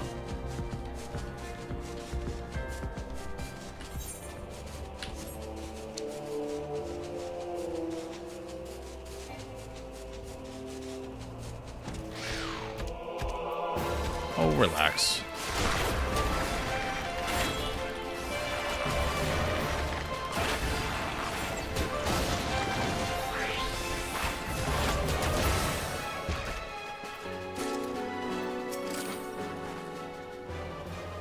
Oh yeah, I have yet to use that skill. I keybound it, haven't touched it. I awaited your return most anxiously, my friend. You've done us a great service indeed. Thanks to your aid, our comrade Resh is safe, and we suffered no further casualties. Words cannot well express my gratitude. All that is left is to report our mission success to Commander Leveleur. I shall go ahead to the Rising Stones. Alright. But with that, I do have to get ready for work. It's about that time. But it seems like every stream title I put in is finishing. Reborn, on to Heavensward, on to Heavensward, on to Heavensward. And we have yet to go on to Heavensward. My warrior is 55, I believe. Yeah, 55. That's why I've been doing this stuff on the old Bard.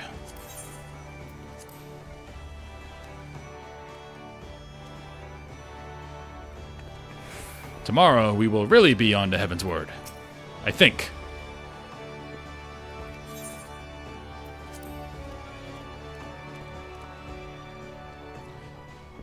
Alright.